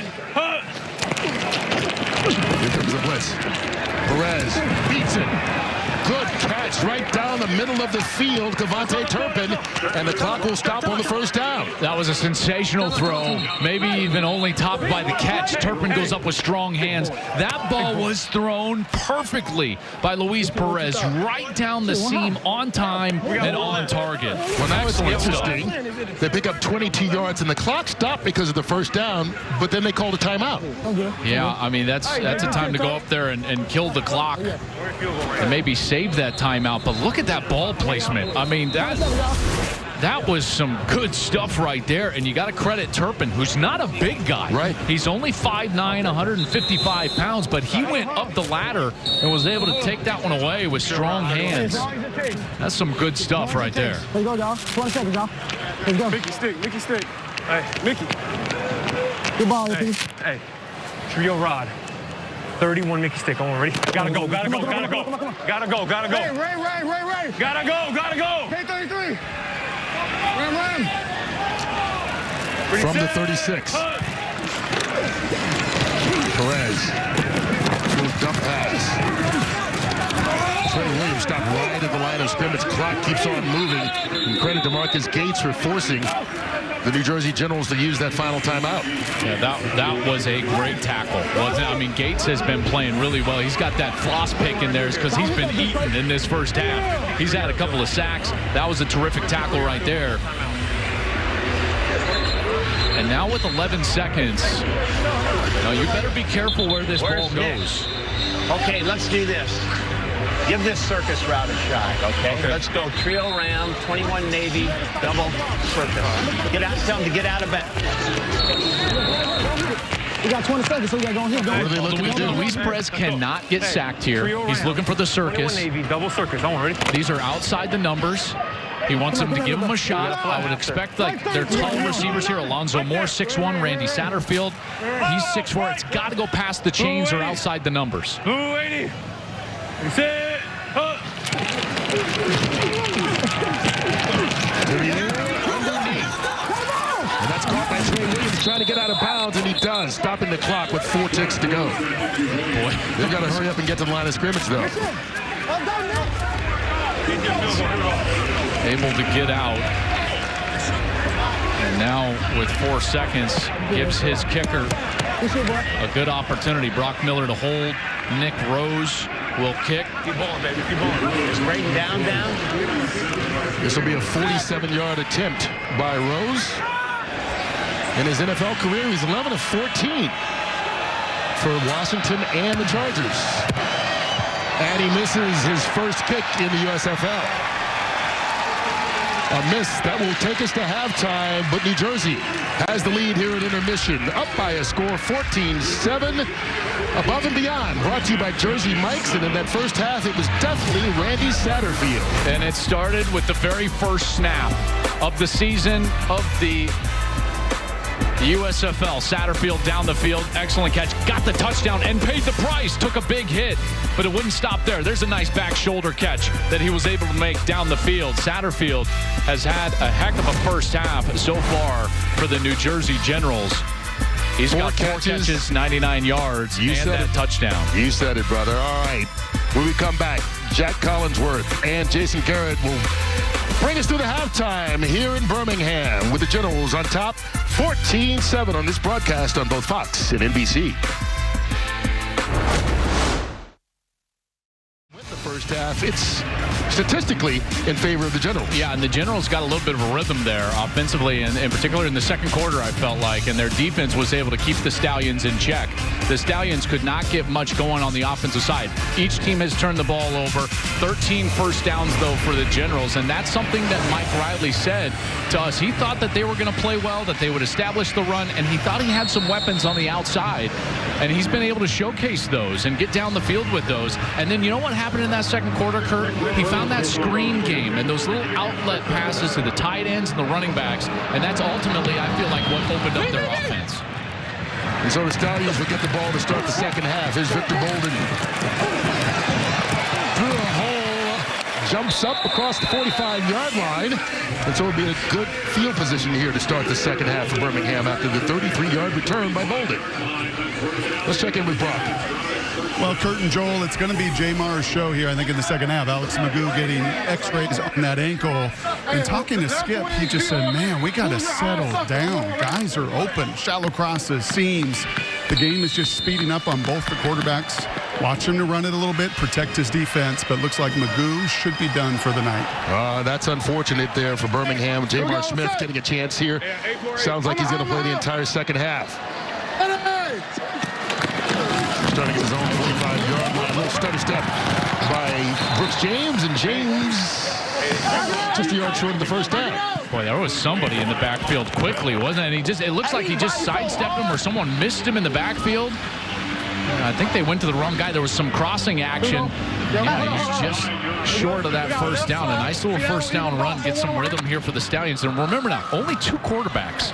So there's no third option here. So Jamar Smith has got to stay healthy, or else the Stallions are going to be down to an emergency quarterback.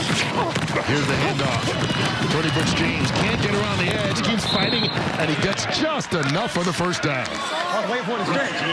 I just love hearing all the mics and audio. You hear the action and the thuds and the pads popping. We're going to hear the play calls from the coaches as well as the quarterbacks in the huddle relaying those calls to their teammates. Listen up, listen up. We got Linda, raise even bubble. I want them ready. Man on, Marlon. Remember, Jamar Smith played for Skip Holtz at Louisiana Tech, knows this offense inside and out. So we shouldn't expect anything differently in the second half? Other than maybe trying to protect him, maybe not exposing him to as much pass rush. Or maybe blocking somebody before they get to the running back. Tony Brooks James get nowhere to go. Deion Sizer tackles him for a loss. This is a loss of 5. Tough spot for a play caller. Here's the helmet cam. Tony Brooks James in the backfield. He's going across. He's looking right and just nowhere to go. Nice play by Deion Sizer. Played at CSU Pueblo, Division II school. Played for his head coach. I played for him when he was at Colorado, John Riston. Out Out of the backfield, Brooks James looked like he might have been surprised by that ball coming to him. Makes the catch and gets out to the 40. We're going to be way short of the first down. But that's the type of play, though, that achieved the objective. Second and long, you really want to try to get half of it back and create a more manageable third down scenario, which is what they were able to do. Here we go. Is Brock here going to call plays? I mean, he's right there. He's about ready to. We saw him beside Mike Riley. Now he's beside Skip Holtz. A good job working both sidelines there, Brock. I'm trying. Third down package right here. Ready, set. Smith out of the shotgun. Underneath it, threw it too high. Well, he had Angeline open. You can hear him saying the ball was tipped. It wasn't on me. Somebody got their heads on it. Yep, absolutely. Johnson. Toby Johnson. Johnson played his college ball at Georgia, 6'4", 320 pounds in the middle of that defense. He was able to get that 320 pounds up just off the field so he could tip that ball. Show me your vert, big fella. Yeah, it's a good thing he's not 325 because he didn't have much more room left. Devontae Turpin. Going to watch that one bounce, and it goes into the end zone for the touchback. And we will take a break when we come back. It'll be the first possession of the second half for New Jersey as they lead it by a touchdown. Well, he's coaching the New Jersey Generals now, but Mike Riley played 4 years as a DB at Alabama under the great Bear Bryant back in the 70s. 40-plus years coaching now, including stops in the NFL, CFL, and multiple college teams. Now, he's here in the USFL, his team up by a touchdown. We're here in Birmingham. NASCAR's in Talladega next week. You know they like to do Crank It Up on the broadcast on NASCAR? That's right. How about we do a football version of it? Let's listen to Mike Riley the rest of this drive.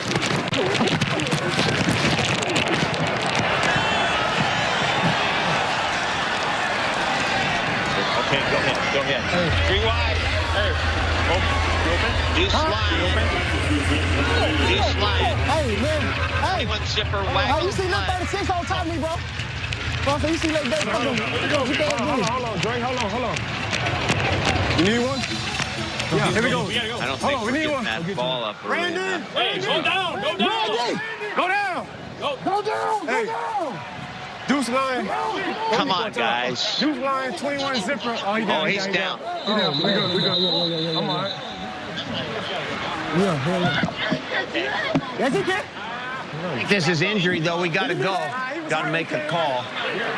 He's got to come out. He's got to come out. Exhausted.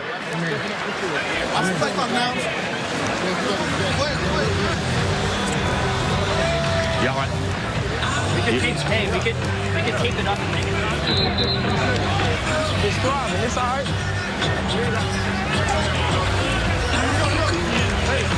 Deuce Real, 21 zipper, waggle floor to 1. Right. Oh, boy. Waggle floor. You're going to have to hurry him. You're all right. You're all right. Here. Oh, no, he's on the wrong side. Deuce Lion! Deuce Lion! Lion! Time! God darn it! You can't rush like that, bro.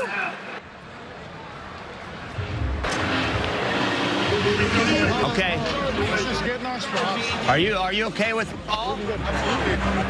It's Deuce Lion, right? I'm talking to Zoe. Here we go, gentlemen. Okay. Deuce Lion, 22 zipper, waggle, blood. All right. Let's go. Take it off. You stay busy. Come on, yo. Here we go. Somebody, Deuce maybe Lion, it's me. 22 zipper, waggle floor to 1 hurt. Hey. 47. Come on. Hey, we got floor. I got him. Hey, he's 21 zipper. I got you. Blue 80. 33. Gang. Blue 80. Ready, set. Hut.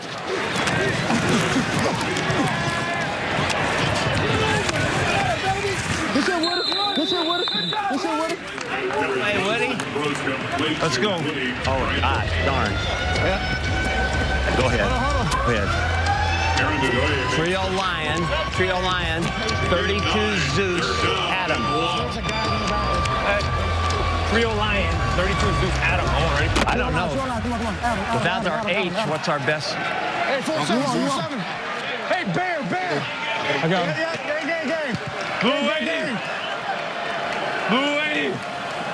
That's it.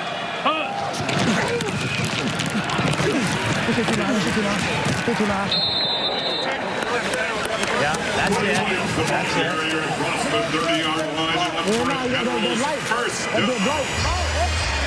I don't know, bro. All right, here we go. Let's go. Deuce right. 22 topper. 22 topper. Here you go. DeAndre, come here with me. Yeah. Deuce right. Copper. Here you go. Stay right with me. Get off the ball, Randy. Randy. Blue 80. That's it. Come on, let's get. There you go, Randy. This your try. DeAndre, go in. DeAndre, go. Good job. Keep going.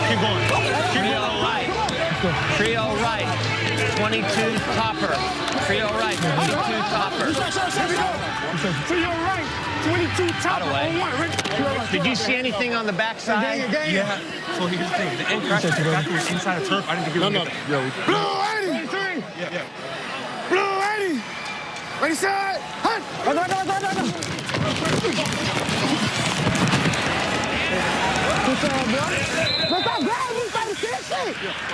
Go ahead.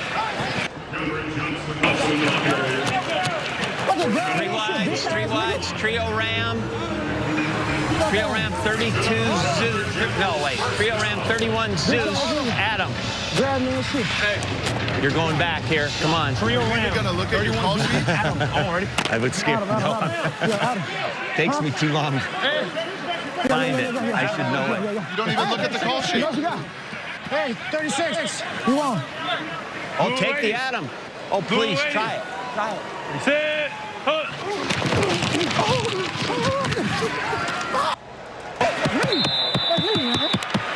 Nice play, Hayes.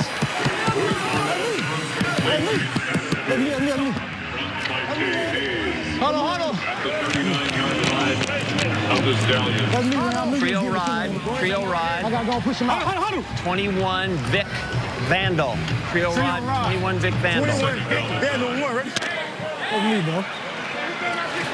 Okay, Hey, Mike 47, paint 33. Blue 80. Hey, 5-0. Blue 80. All right. Ready, set. Hey.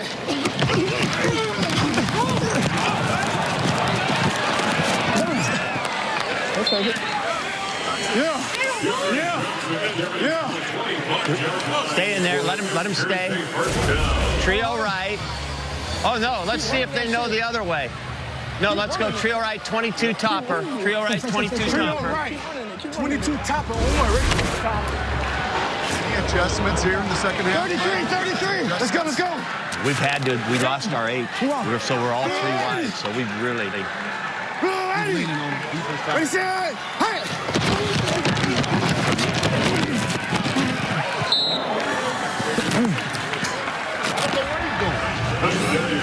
I'm running off you, T-Pool.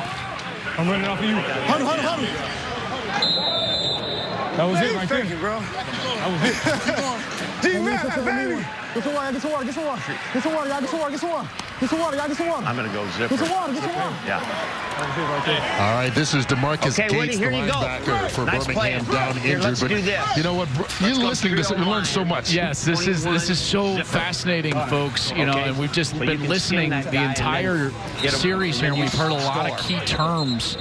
You know, what we're starting to realize is that they've got a great rhythm going right now in the run game, and every single one of these runs has some sort of read on it. You know, when you hear something like 22 topper, that's for DeAndre Johnson. That's a zone read. He's going to read the end, and he's either running or he's going to hand it off. Or you'll hear something like 32 Zeus Adam. That's going to be when Luis Perez is in, and he's either going to hand it off or throw a little screen on the outside. Every run, there's something attached to it. Let's listen to it again.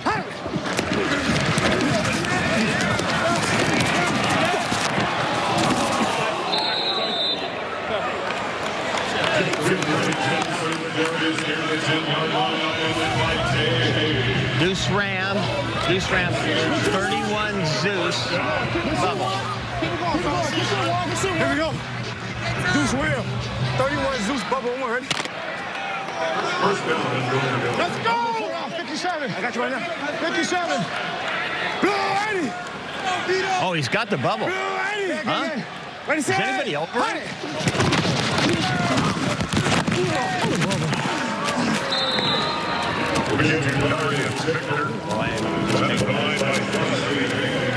Okay. Let's try it. Okay, let's go. Trio Lion, 32 Zeus, bubble. Hold on. Hey, keep working. Trio Lion, 32 Zeus, bubble on one, ready? We can do the fly. Yeah.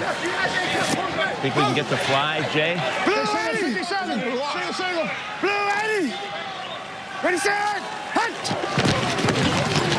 Oh, my God. He didn't get touched. This ain't coming. Tribe right open. It's a third down. Bring down. Yeah, you're all right. Tribe right open. 21 Jet. Smoker. What do you think? Smoker. Again. Tribe right open. 21 Jet. Smoker.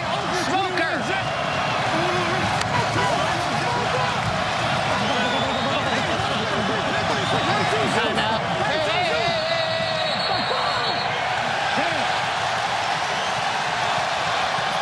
So Mike Riley forced to call a timeout, but this has been an 11-play drive, and the man has been calm through all 11 plays. He absolutely has. What a great series this has been, and incredible to peek in and hear these mics.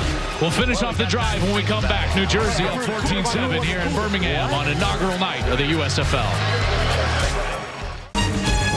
This has been a wonderful drive. Mike Riley and his offense ready for their 12th play on 3rd and 6. Let's listen in the rest of the way. I don't think DeAndre's helmet.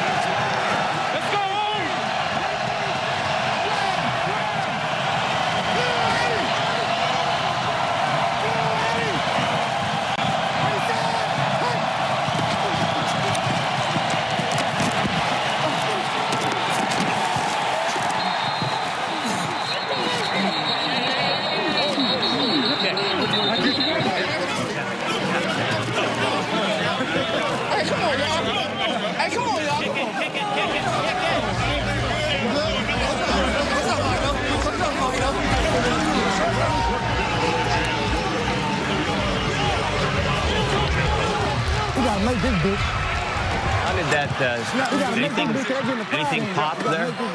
You see that, Riker? Anything pop? Nothing there.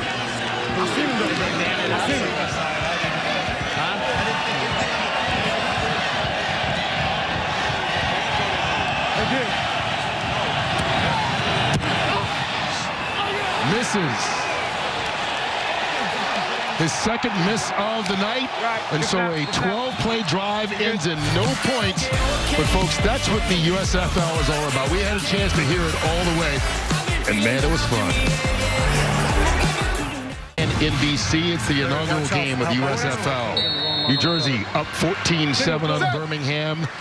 That drive took 7.5 minutes. We got to hear the head coach, Mike Riley, call every play of it. They got no points, and so now Birmingham will try to even this game up as they take over. C.J. Marable on the run. And that's 2 missed field goals now for the Generals. Nick Rose is keeping the Stallions in it, but the Stallions have got to take advantage of that. Their defense was able to come off the field, not giving up points, but they've got to find some offensive rhythm, which has been elusive for them really since that first possession of the game for Skip Holtz. And remember, in the USFL, you can go for 3 points. Yeah. So a 9-point lead, 1 possession. Had they gotten one of those field goals, it's a 10-point lead, keeping it at 2 possessions. That's right. So right now, Birmingham is still in this game. And and they get a first down to keep him in the game. Victor Bolden Jr. coming back and getting that one from Jamar Smith, a gain of 17. And the Generals had dialed up the pressure on that outside, and it almost ended really badly in the backfield. But here's a great look at Bolden down the field with the drone cam flying right into that corner route. Bolden was able to go down and secure the catch in front of Shalom Luani, who's had a heck of a game. From the 38, sidearm. Hit as he tried to catch the ball was Bolden. Ron Hines there on the coverage. This defense has been pretty good. There's one name that we haven't mentioned yet, and he's really the leader of this defense, and that's Chris Orr, number 45. He's the one calling the plays, has the coach's comms in his helmet. Started at Wisconsin, of course. Heck of a player there for Paul Christ. He's lined up right in the middle of the field. On 2nd and 10. Smith sidearms that one again, and there's Osiris Mitchell. We hadn't seen him in a while.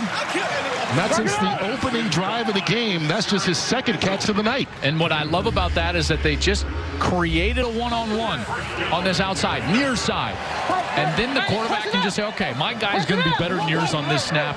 And you take all of that mess in front of you, all those offensive linemen and defensive linemen, you try to just take them out of the equation, Kurt, and play the one-on-one. Gain of 10. First down at the 48.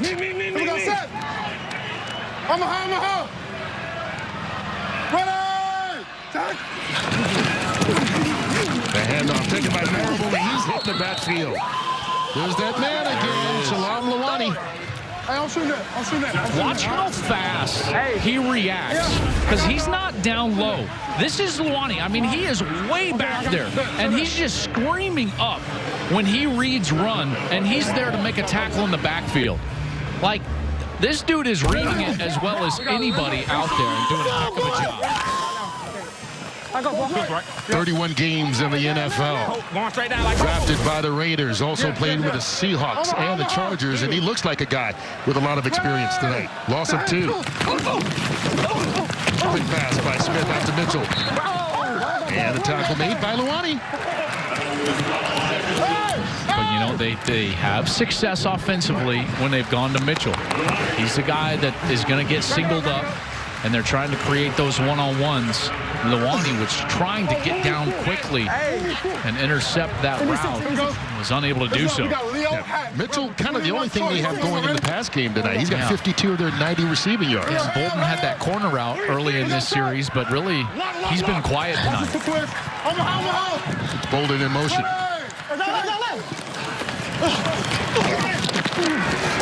Pass caught. Osiris Mitchell. And so now it looks like Jamar Smith and Mitchell are establishing a rhythm. Exactly, and now they moved him into the slot, and what they're able to do from the slot now is work back to the corner. You see he's kind of in a bunch set, and then you get a release outside of him with Bolden. That grabs the corner, and now Mitchell can get the corner route and exploit that space down the field. Excellent design there from Skip Holtz, and good timing from Jamar Smith on that ball down the field. Gain of 16. How cool is that drone shot? Yeah, I mean, that's follow the ball down the field, man. That's nice. Good. Nice job by the drone operators here. Hey, what's the blitz?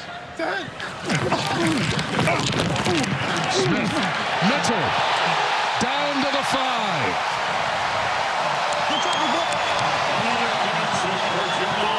Fourth catch of the drive. Check out this route. Kurt, he does a great job of setting up on the outside, and then he goes to the inside. So he gets the corner to spin to his left shoulder to the outside and gets space towards the middle of the field. 28 yards on the pickup. Marable fading. Touchdown, Birmingham.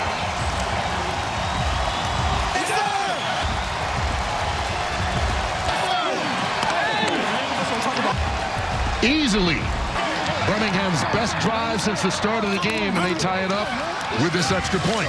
Credit Jamar Smith. He knew where to go with the football. The passing game, getting the run game going there. Smith is able to find Bolden down the field. Then they got the one-on-one with Mitchell that they liked. They threatened down the field with Mitchell. They run outside to the corner, and on a subsequent play, they come back and he fakes outside. He goes inside, and that sets up a big play inside the 5, and the Stallions are an extra point away from tying this one up. Great sequence of plays there for Skip Holtz. First rushing touchdown for either team tonight. And Aubrey ties it all up. 14 apiece. 37 seconds left to go here in this third quarter. Jamar Smith and the Stallions cap off a 9-play, 80-yard drive, and we're all even. This gon' be my year. This gon' be my year. This my year. This gon' be my year. This gon' be my year. My year. My year. I gotta play inside on that. Our aerial coverage tonight presented by PNC Bank, and so much of it has been courtesy of the drone. It takes 3 guys to operate that thing. Only 3? Mike, Pat, and Caleb. They're all doing a great job tonight. We've seen some fantastic shots. I mean, these guys are the best of the best, by the way. They've been flying through the stadiums. I saw the drone over by the hotel earlier today. They can go anywhere. Look at this. Look at this. And they follow the kickoff. That's amazing. Here's Turpin. Devontae Turpin changes directions and almost got down the sideline. Knocked out at the 35-yard line. Guys still hard to work on that drone, and Luis Perez goes back to work. We heard all those play calls. Excellent series by the Generals. Here's their leaders tonight. Luis Perez, 14 of 19, 175 yards, 2 touchdowns, no picks. DeAndre Johnson, he's been great on the ground. And then Randy Satterfield, how about this? 5 catches, and he's gone for 100 yards and that tug here in the inaugural night of the USFL. He's been really good on the outside, and he's got the big body to get in the one-on-ones and then win in those contested catch situations. The handoff hit by Trey Williams. And Williams gets thrown out for a gain of about 3 yards on the play. Final seconds of this third quarter. And it looks like Mike Riley is going to be comfortable running as much time as he can. In fact, it looks like he's just going to let the clock run out. These rosters are not big, you know, so you're not going to get the tempo like you do in college football because they just wear their guys out. You know, so this is a smart deal here for Mike Riley. Big series here. These Stallions came back, didn't they, Kurt? We got a tie ball game. Love it.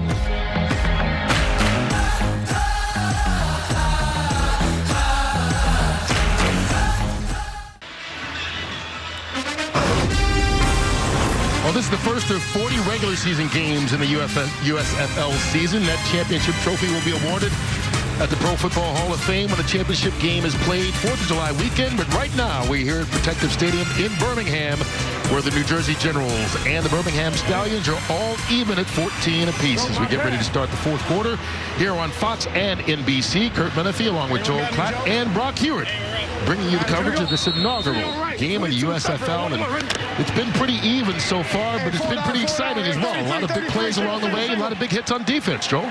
It's been a really well-played game, and fitting that we go into the fourth quarter here tied at 14. Here's Darius Victor. Good second effort by Victor all the way out. Going to be close to that first down marker. Looks like he got stopped just short of it. Huddle. Yeah, they officially give him 5 yards, so it'll be 3rd and 1. Trio ride. 31 2 on 1.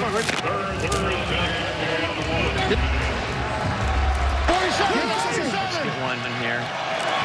Oh, he went ram. That's all right. Victor again, first down and more. Into Stallion territory, and the big man rumbles all the way down to the 36-yard line. Moves the chains with a run of 21. Great block by the center. Check the center as he's going to clear things out on the left. See this reach right here? Boom. That creates the hole. And it's huge. Good job working up to the second level by Robert Myers, number 70. And Victor, from his point of view here, he's got the helmet cam. Boom, it just opens up wide open until he's in the backfield into the secondary. Trey Williams in at running back. He takes it on first down. 2-yard pickup on the play. This run game has been really good for the Generals here in the second half. They've got 135 yards rushing tonight. Hey, I'm being patient on that. 95 of it coming here in the second half. Here we go. Trio ride. 21 Vic handle. 1 more. Right. 31. Wait. 31. 21. 21. Mike 33. K 33. Hey, I'm playing that. Run. Blue ready. Yeah. Ready, set. Hunt. Johnson on the keeper. Was that the confusion between 21 and 31? You know, I've been trying to write down. I know when you hear 21 jet, that's a protection. But they've got a lot of like 22 topper. That's going to be like a zone read where the back would be going to the right. Generally speaking, folks, when you hear numbers, even is to the right-hand side, odd is to the left-hand side. So whether you're trying to slide the protection one way or 32 Denver. Okay, so Denver D, probably a draw 2 towards the right side. So it's 32 Denver, probably a draw towards the right side. That's what I would guess. There's the draw. Williams takes it left. That's where the hole was. It may have been intended to go right, but he took the opening and picked up the short gain here. And really, you know, 2 just means probably he was lined up on the right, because a draw, you're just trying to cover up color, and then the back is supposed to find his hole. You see right here, he sees Scooby Wright 33, who kind of jetted in from that right side. He covered up that hole, so he tries to slide over to his left and find another hole, but it was shut down. I believe Christian McFarland came up from the safety spot and made the play. 4th down and 4. They're going for it. Crowd trying to rally on the Stallions defense. Trey Williams gets around the end and gets the first down. Bro, you gotta call this one time. And the complaints will go unrewarded by the Stallions defense. 13 yards on the run by Williams. Check out this block on the edge. First of all, the Stallions don't have an edge player. This is a misalignment. You can't have that. There's no edge. There's no support. Okay, so someone made a mistake on defense because there's nobody outside the tight end responsible for that gap. That's why Williams was able to just sprint like it was a track race to the right side, found a hole, and then got up the field. Good block by the tight end, but again, he didn't have to do much because he just blocked down in order to free up that outside hole. Well, you talk about a good block by the tight end. That's Woody Brandom, and he is still down on the field. And keep in mind, they had already lost their other tight end that they had in the game. They only had 2. Braden Bowman already out of the game, and now Brandon still down. We'll take a timeout. Brock Heward, can you play tight end?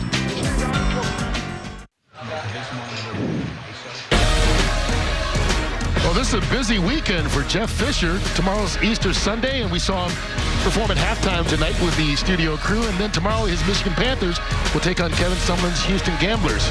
There'll also be action at 4 o'clock on USA. And then at 8 p.m. Eastern, we'll have Todd Haley's Tampa Bay Bandits battle the Pittsburgh Ballers on FS1. And we saw Todd Haley at halftime as well. A lot of these coaches really excited about this league, and they talk so much about the desire of these players and those former NFL guys as head coaches giving guys a chance to get their next opportunity. And get an opportunity to play pro football. You know, that is no small feat. You know, these guys have worked really hard their entire lives to be here tonight, and they're showing off, and it's been a fantastic night. Here's Darius Victor.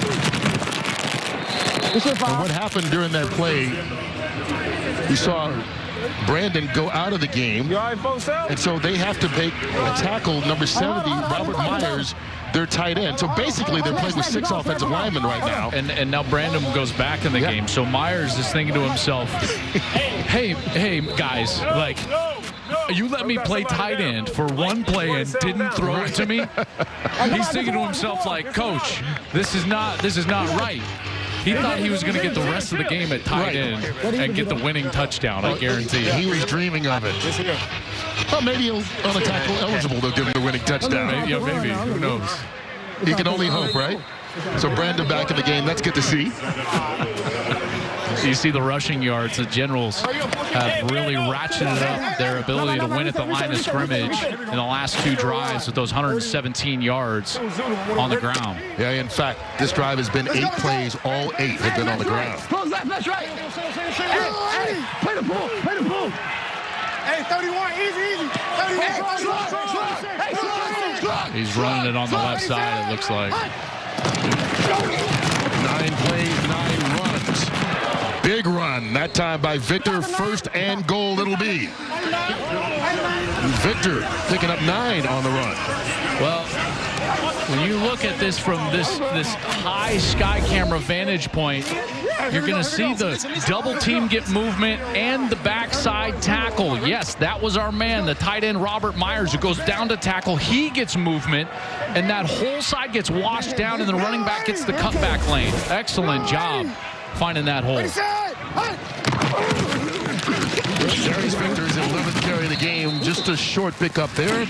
Give him a yard on the play. Yeah, and it's pretty clear that the Generals have just worn down the defensive front for the Stallions. Those guys have just not been able to hold up for John Chavis, the defensive coordinator. Get out of the huddle, DeAndre. Get out of the huddle. Get out of the huddle. Hip star. Hip star. H. Hip star. 32Q Trojan. Hip star. 32Q Trojan. Why do you want them out of the huddle? Because they had too many guys in the huddle, so they were trying to change personnel groups. So DeAndre needs to control that by stepping out, don't have 12 in the huddle. Then once they get the personnel figured out, he can step in and call the play. Here's Johnson on the running play.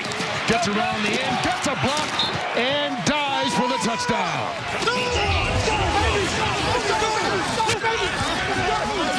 And the Generals go back on top.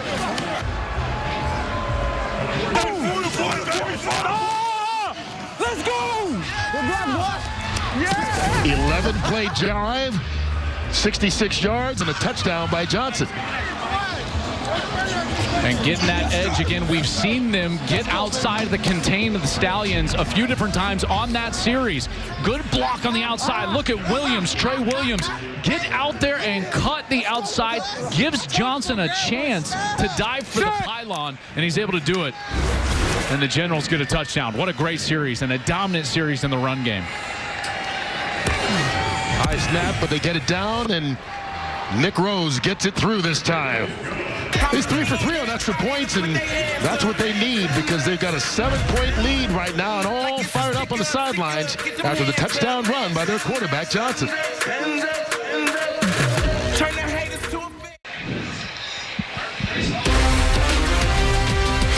Well, DeAndre Johnson on the left and Luis Perez on the right are responsible for all 3 touchdowns for the Generals tonight. Their 2 quarterbacks, Perez 2 through the air, and Johnson that last one on the ground. And talk about complimentary play, Joel. Well, in this case, it's 1 if by ground, 2 if by air, right? I mean, this is with their numbers, but it's been the ground game getting going when DeAndre Johnson is there with the threat at his feet. And when Luis goes in, they're able to get the ball down the field. They've had play action pass, and he's been able to manipulate the pocket and find some open areas down there to get those 2 touchdown passes. And that combination has been dangerous for Mike Riley. Here's Victor Bolden on the return as the Stallions will try to answer. Out to right about the 35-yard line. The Generals' 2 quarterbacks have played well. We've got 2 quarterbacks on the broadcast, Joel Klatt and Brock Hewitt, who are playing well together. You know, Joel Klatt said earlier, guys, that he would never get off the field and share reps with the other quarterback. How are you 2 working together? Seriously. Listen, at the end of the day, it's about to win the game. Right now, the run game, D's running the ball amazing, and we're doing a great job offensively as an O-line making plays in the run game. DeAndre, this is your time. I mean, why do you want to share reps? I mean, I can't be selfish in this game. It's just team sport. It's a team position. Got to trust in the game plan. Whatever coach want to do, just execute it. Can't complain about it. How you guys been able to establish this run game? Do you feel the push at the line? What are we feeling?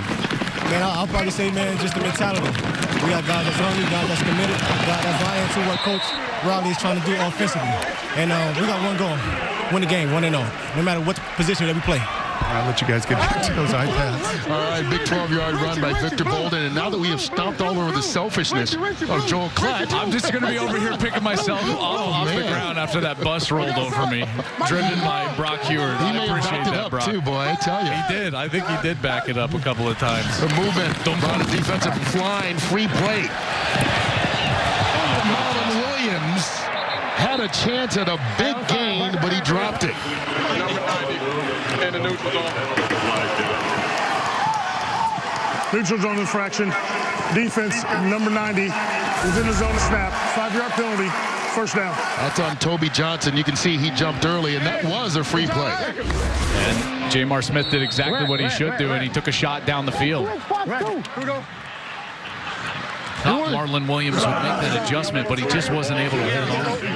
Not only the 4th penalty combined between the two teams tonight. It's been a well-played game, but it's also been a really well-officiated game, too. And give Larry Smith and his crew here of the USFL a lot of credit.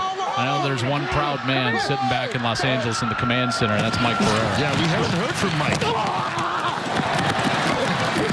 Tony Butch James, and as soon as we say that, comes a flag on back-to-back plays. Well, they're using a little bit of a change-up cadence and snap count, and they're getting the Generals now to jump offside. Smart, really smart from Jamar Smith.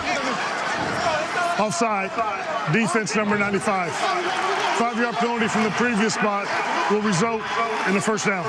And don't overlook here the fact that Jamar Smith is so comfortable with the playbook that he doesn't have to just think about the concepts. He can think about things like situations and snap count and using that to his advantage because he played college football for Skip Holtz at Louisiana Tech. He was the Conference USA Player of the Year as a senior as a quarterback. So they pick up 10 yards on back-to-back plays on penalties. Little draw play. Tony Butch James can't even get back to the line of scrimmage before he's wrapped up by Chris Orr, and that's the first time tonight we've called his name. Yeah, Chris Orr, this is a heck of a player, folks. He's been in NFL camp before. He was with Carolina in 2020.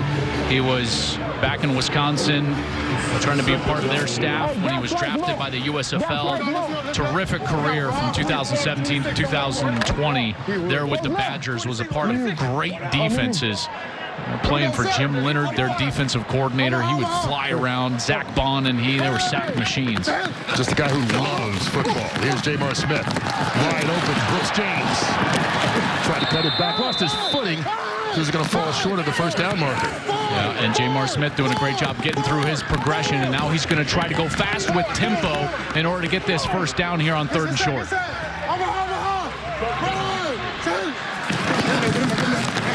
Brooks James hits the pile, backs up, gets the first.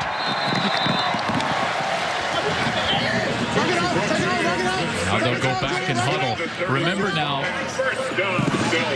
their rhythm, I know they've been running the ball here well with Skip Holtz, but they're dangerous guy, and when you get inside the scoring territory, we're not in the red zone, but the scoring territory here inside the 30, you got to keep your eye on Osiris Mitchell. 6'5", 210 pounds, number 4. He's going to be at the top of your screen. Heck of a player. He's been the guy they've thrown to just about all night long. Reverse. Golden. And that's snipped out very well by this Generals defense. Tyson Render, the first guy there. DeJuan Hines also there to help out. And New Jersey not fooled on that one. It was slow developing, too. You know, it just didn't have that crisp nature. 27. Under. Yeah, under. 27. Come on. Sit. Hell yeah. Box call. C.J. Marable empties the backfield. Jamar Smith fires that one right down the middle of the field. Terry Angeline takes it all the way in. Touchdown, Stallions.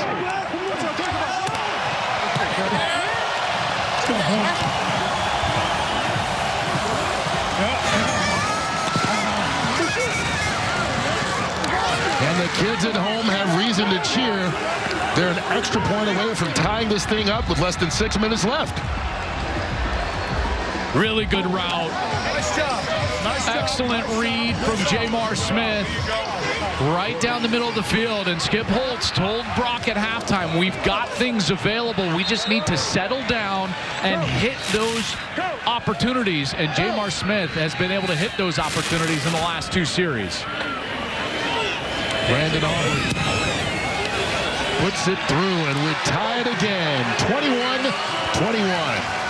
Jamar Smith, the quarterback this entire second half due to the injury to Alex McGough, and McGough over there celebrating with it. Well, they emptied the backfield out with motion. So C.J. Marable, he comes out and he's going to empty out. That means that this linebacker right here, he's going to see he's pointing. And he's like, hey, we got to stretch out. When you stretch out on defense, you leave yourself open in the middle.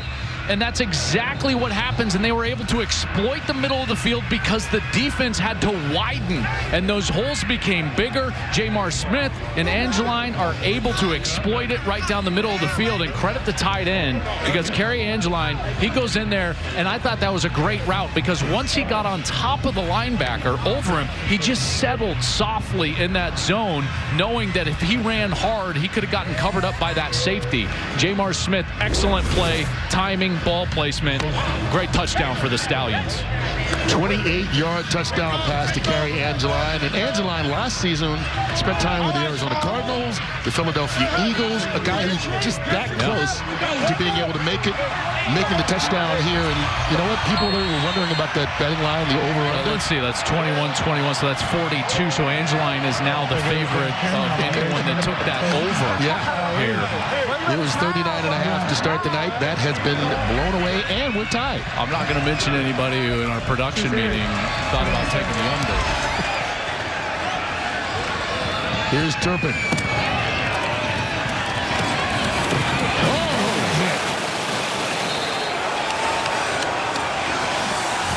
Terrell Hanks knocked him down with one arm.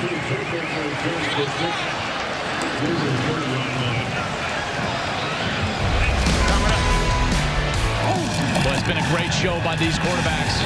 For the Generals, Luis Perez, first series of the game, buys himself some time, finds Satterfield for the touchdown. Then again, buys himself some time, finds another touchdown to Bowman, and then it's been DeAndre Johnson.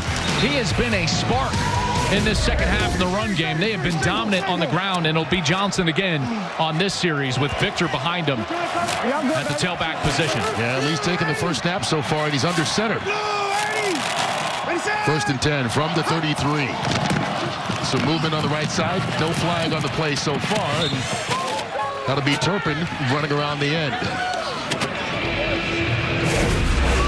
This is on the kickoff return. We saw Hanks. Well, that was a clothesline. Oh, my goodness. As he was being blocked. Wham. Trio rod. 31 Zulu on one. Ready?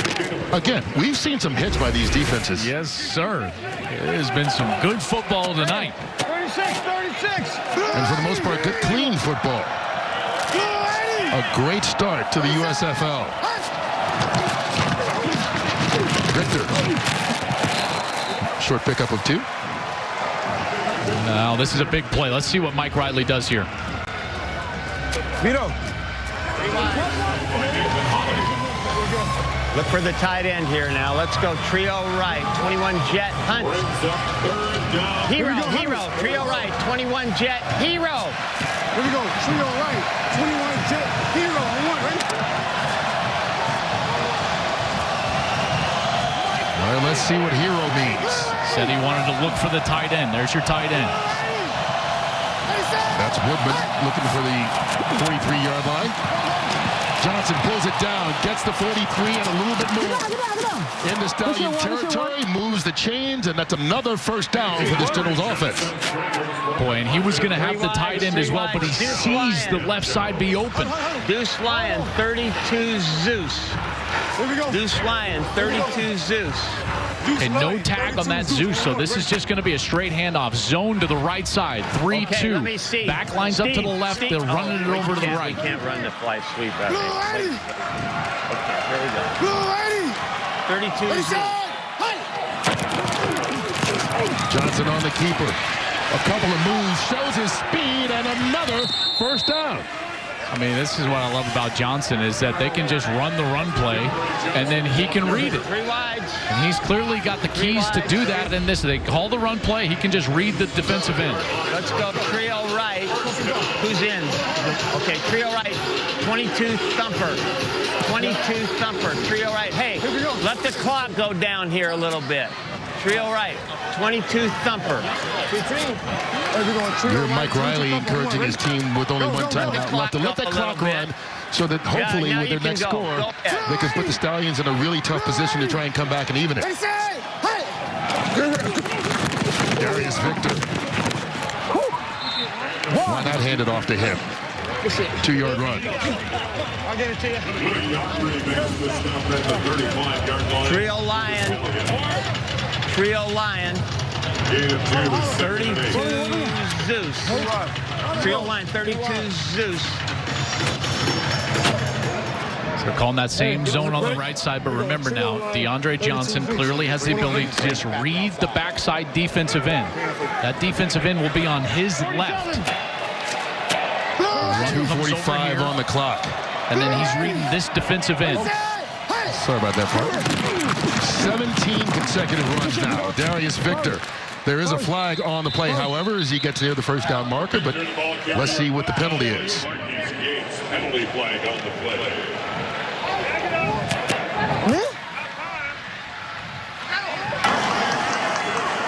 Illegal motion. Offense number 5. Step forward. 5-yard penalty from the previous spot. Second down. That's on the receiver, Kavontae Turpin. Tough one. That was a good run. That was a nice run. Here we go. So instead of a possible first down, depending on exactly where they spotted it, it's now 2nd and 13. 33. Single. Blue 80. Ready, set. Here comes the blitz. Victor works his way right through the middle of the field, but picks up 3 yards, and so it'll be 3rd and 10. And that will take us to the 2-minute warning. New Jersey and Birmingham all tied at 21. Right here, boys, right here. Well, we're tied at 21, 2 minutes left to go in regulation. And keep in mind, the kicker for New Jersey, Nick Rose, has missed 2 makeable field goals tonight. So you wonder if that doesn't influence their decision-making down here at the end of the game. This might be 4-down territory even in a tie game. Oh, I love this. You hear 21 zipper waggle flood. They're faking the run. There's been, what, 17 in a row? 23 in a row. So now they're faking the run. He's going to waggle out. He's going to boot out here and try to flood the field on a play-action pass. There's the fake. Johnson keeps it. And he's going to be short of the first down. Good job by JoJo Tillery. It looked like Skip Holtz took a timeout right there by the official. Johnson was looking for that first down marker. It looked like he lowered his shoulder, but he was just short of it. And so Birmingham calls a timeout to stop the clock and try and preserve some time in case this field goal goes through. And his elbow went down just across the 30. So it's about a 4th and 2. I'm surprised that they're not trying to go for this here. And you can see Skip Holtz calling that timeout right away. And so now the pressure's on Nick Rose. He's missed 2 field goals tonight, 0 for 2. If he makes this one, he'll give New Jersey the lead in the closing minutes. Boy, I tell you what. Brock, I would really think about going 4th down here and just going for it with your offense. I trust that run game a lot more than Nick Rose right now. There was no hesitation, Joel. This was the head coach's decision, talking to staff members. It's his gut, and Mike did not hesitate for a second. Nick Rose has missed 2, both of them to the left. I saw him last Friday in a scrimmage. Missed 2 kicks to the left. Everything he's done has been hooked to the left. And this will be from 47 yards away.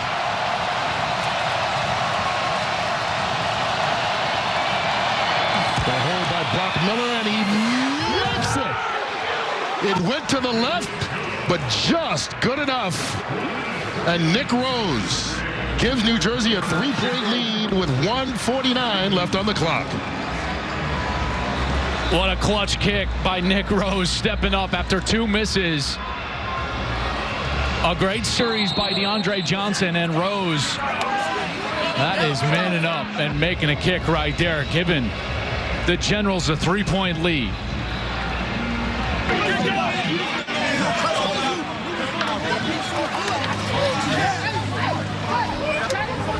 Boy, you called it right. Initially, it looked like it wanted to go left, didn't it? And it just straightened up. A heck of a kick. Just good enough. And Brock, we were just talking about it. No hesitation by Mike Riley, and his kicker kicked with the confidence that his coach instilled into him. Well, you've listened to him all night. I think he said, gosh darn it.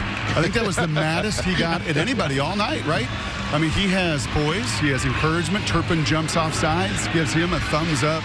It is an encouraging sideline. It's a calm sideline. And I got to tell you, on the other side, Holtz has done the same thing. Coach Holtz. I mean, that crew has been poised. They've delivered. There's no doubt in their minds with all this time and 2 timeouts. Remember, the clock stopping college rules under 2 minutes. A lot of confidence on that side as well. And a lot of time. Minute 49, 2 timeouts is a lot of time. And as you said, 2 timeouts plus the clock stops on first downs. Here's Victor Bolden. Still going. Returns it out across the 40. Needing only a field goal. Birmingham will have good field position. Come on. Okay. 11, you want carry? Yes. See what Skip Holtz dials up. There you go. Their offense has been real good when they've targeted Osiris Mitchell. Okay. Here we go. Let's go, Lou. Celtic, 23 smash. Lou, Celtic, 23 smash. Yep. Jamar Smith has played really well here in the second half. Pressed into full-time duty due to the injury to Alex Magoo. Smith has thrown for 135 yards and a touchdown. We'll try and lead this team at least to a tying field goal, if not a winning touchdown. To the air on first play, and that one just a little bit short. Skips it to Mitchell. Incomplete. This is when Jamar Smith just has to calm himself down. You know, a tendency of quarterbacks that find themselves in this situation inside of 2 minutes is everything gets rushed. It's the ones that can calm themselves down and can continue to play in their similar rhythm to what they've played all game that can find success in these 2-minute situations.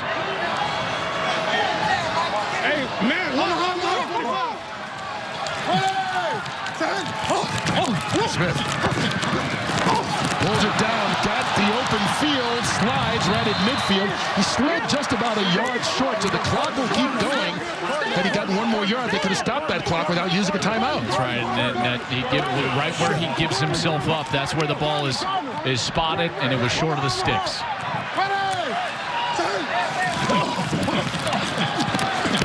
That'll get the first down and stop the clock. Bolden with the catch. Rob empty. Here we go. Let's go. Celtic, Florida, 48. Stop. 48, stop. 48, stop. 48, stop. Florida, 48, stop. Florida, 48. 48. Let's go! Smith has time and throws it too high. Marlon Williams, the intended receiver. And there's their kicker. This is Brandon Aubrey, number 10. Brandon Aubrey has never played football before, folks. He has been a soccer player his whole life. Played soccer at Notre Dame. He was with the MLS. This is his first football game. It happens to be a professional football game. And he might be called on to tie the game. I love it. Welcome to pro football, young man. Box. Ready. Draw play.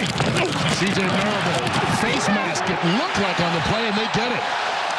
On top of the run, Chris Orr grabbed Marable right by the face mask, and so they're going to get additional yards. It's going to be a big game. During the run, personal foul, defense number 45, face mask, 15-yard penalty from the end of the run, automatic first down. The clock will start at the snap because of the foul. So that will be a 22-yard gain in total. 7 on the run, 15 on the penalty. And now, 48 seconds is an eternity now with 2 timeouts and the field position they have at the 20-yard line. Maybe thinking touchdown instead of a game-tying field goal. No doubt about it.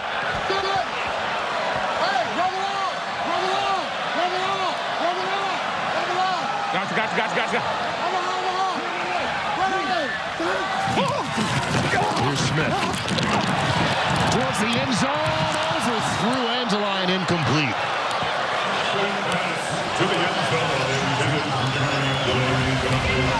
Boy, Angeline had a step on the outside. He's got that man coverage, and there it is. He is open, and that ball just overthrown by Smith going to the corner. Let's go, Rob. Rob.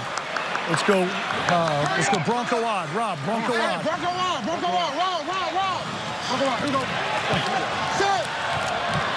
Overhaul. Hey, go 12. Go 12. Overhaul. Hey, Liz. Smith looking left, going up for Bolden, and it's overthrown incomplete.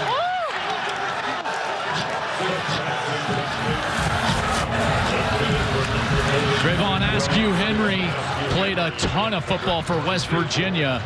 Over 50 games started, and there he was not fooled on that straight slot fade. Good coverage on Victor Bolden. So on 3rd and 10, do you try to just get yards for your kicker who's inexperienced, or do you go for the touchdown? I would just go to a first down. Out in the flat. Marable, the running back. What'd you say you would do? Get that first down. That's what they did.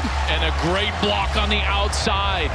They went towards Victor Bolden, and he threw a terrific block right there.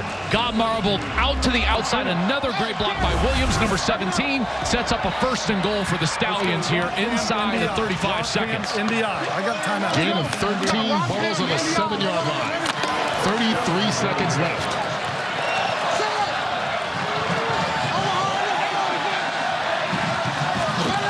Bolden in motion. They hand it to Marable right up the middle. Good tackle to save a touchdown, and Birmingham forced to call the timeout. Hey, let's go! Water! Let's go! Let's go! You good? All right.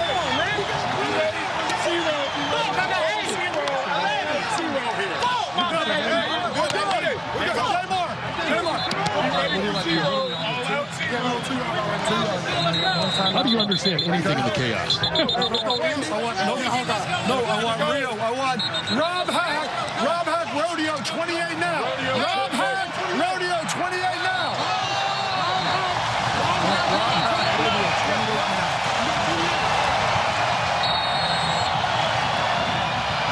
What a start to the USFL.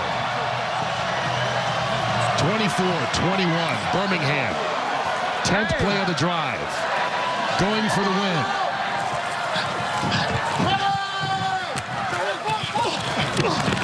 Smith rolling right. Gets it back, dives, and scores.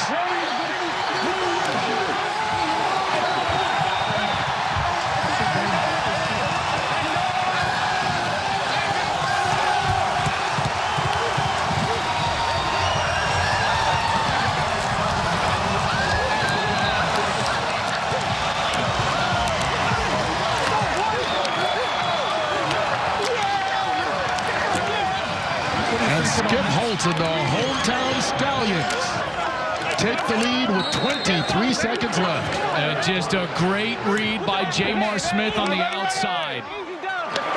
Easy done. Let's go. Damn, CJ. I would have had you in there, man. First lead of the game for Birmingham. Sorry, I couldn't get that all the way around. And it's a 4-point game. They're trying to get the ball to Victor Bolden on a speed type of play. Okay, it's sprint right option, as some people like to call it. He called it 28 rodeo now. See, Bolden's right here, and he's going to take off to the flat. They're trying to pick for him, but he gets caught up in that mess right there. Smith's got nowhere to go with the ball, so he finds the hole back to his left, and there he just cuts up, dives, and puts that ball in the blue paint.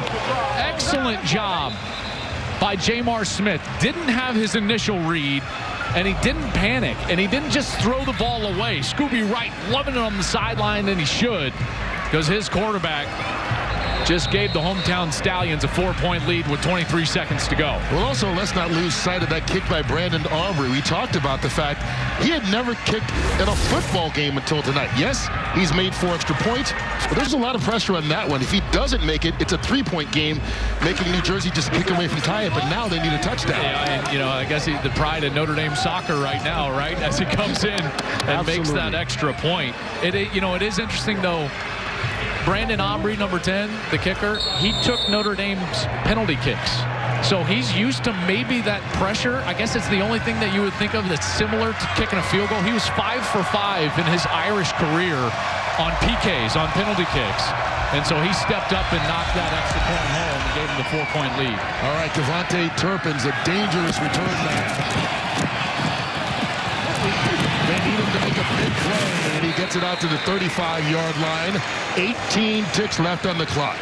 New Jersey with one timeout to go. Okay, DeAndre Johnson trying to bring his team back. 32 ace Penalt. Ace, yeah. Need a touchdown. And remember, with the first down rule, clock stopping, you can throw it over the middle. They still have a timeout. So there's a chance here for the Generals. And on defense for the Stallions, you cannot get beat deep. These safeties have got to be deeper than the deepest, wider than the widest. Turpin and Satterfield, these two big weapons down at the bottom of your screen. To the air. Oh, and Turpin had his man beat. That ball was underthrown, and that allowed Brian Allen time to get back in and break it up. Boy, I saw what you saw, though. Turpin had a couple steps on him, and Johnson just didn't have enough arm strength to get it all the way down the field. And Brian Allen almost came down with it in that contested catch. Here we go. That's the difficulty of taking too much time in the backfield. This is not a Hail Mary situation, although now at 10 seconds. But again, you can still get closer to the 50 and get that clock stopped. Maybe down it with a spike or even call a timeout. Or you get a first down and the clock stops. Johnson. Down the sideline. Overthrows everybody. Clock is at 2 seconds. One final play. Barring a penalty on the defense, of course. Weak out on the side.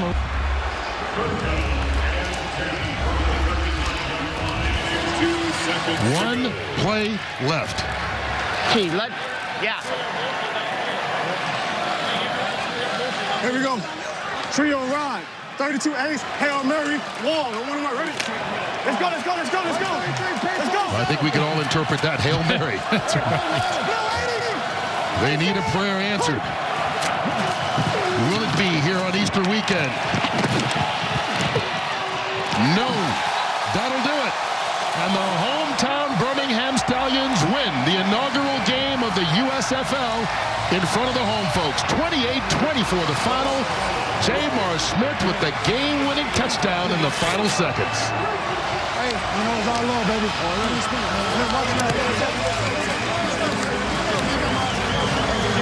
Good game, guys.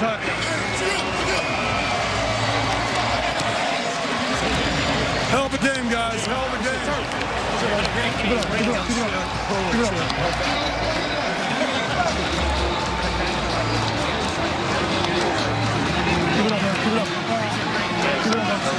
What a game.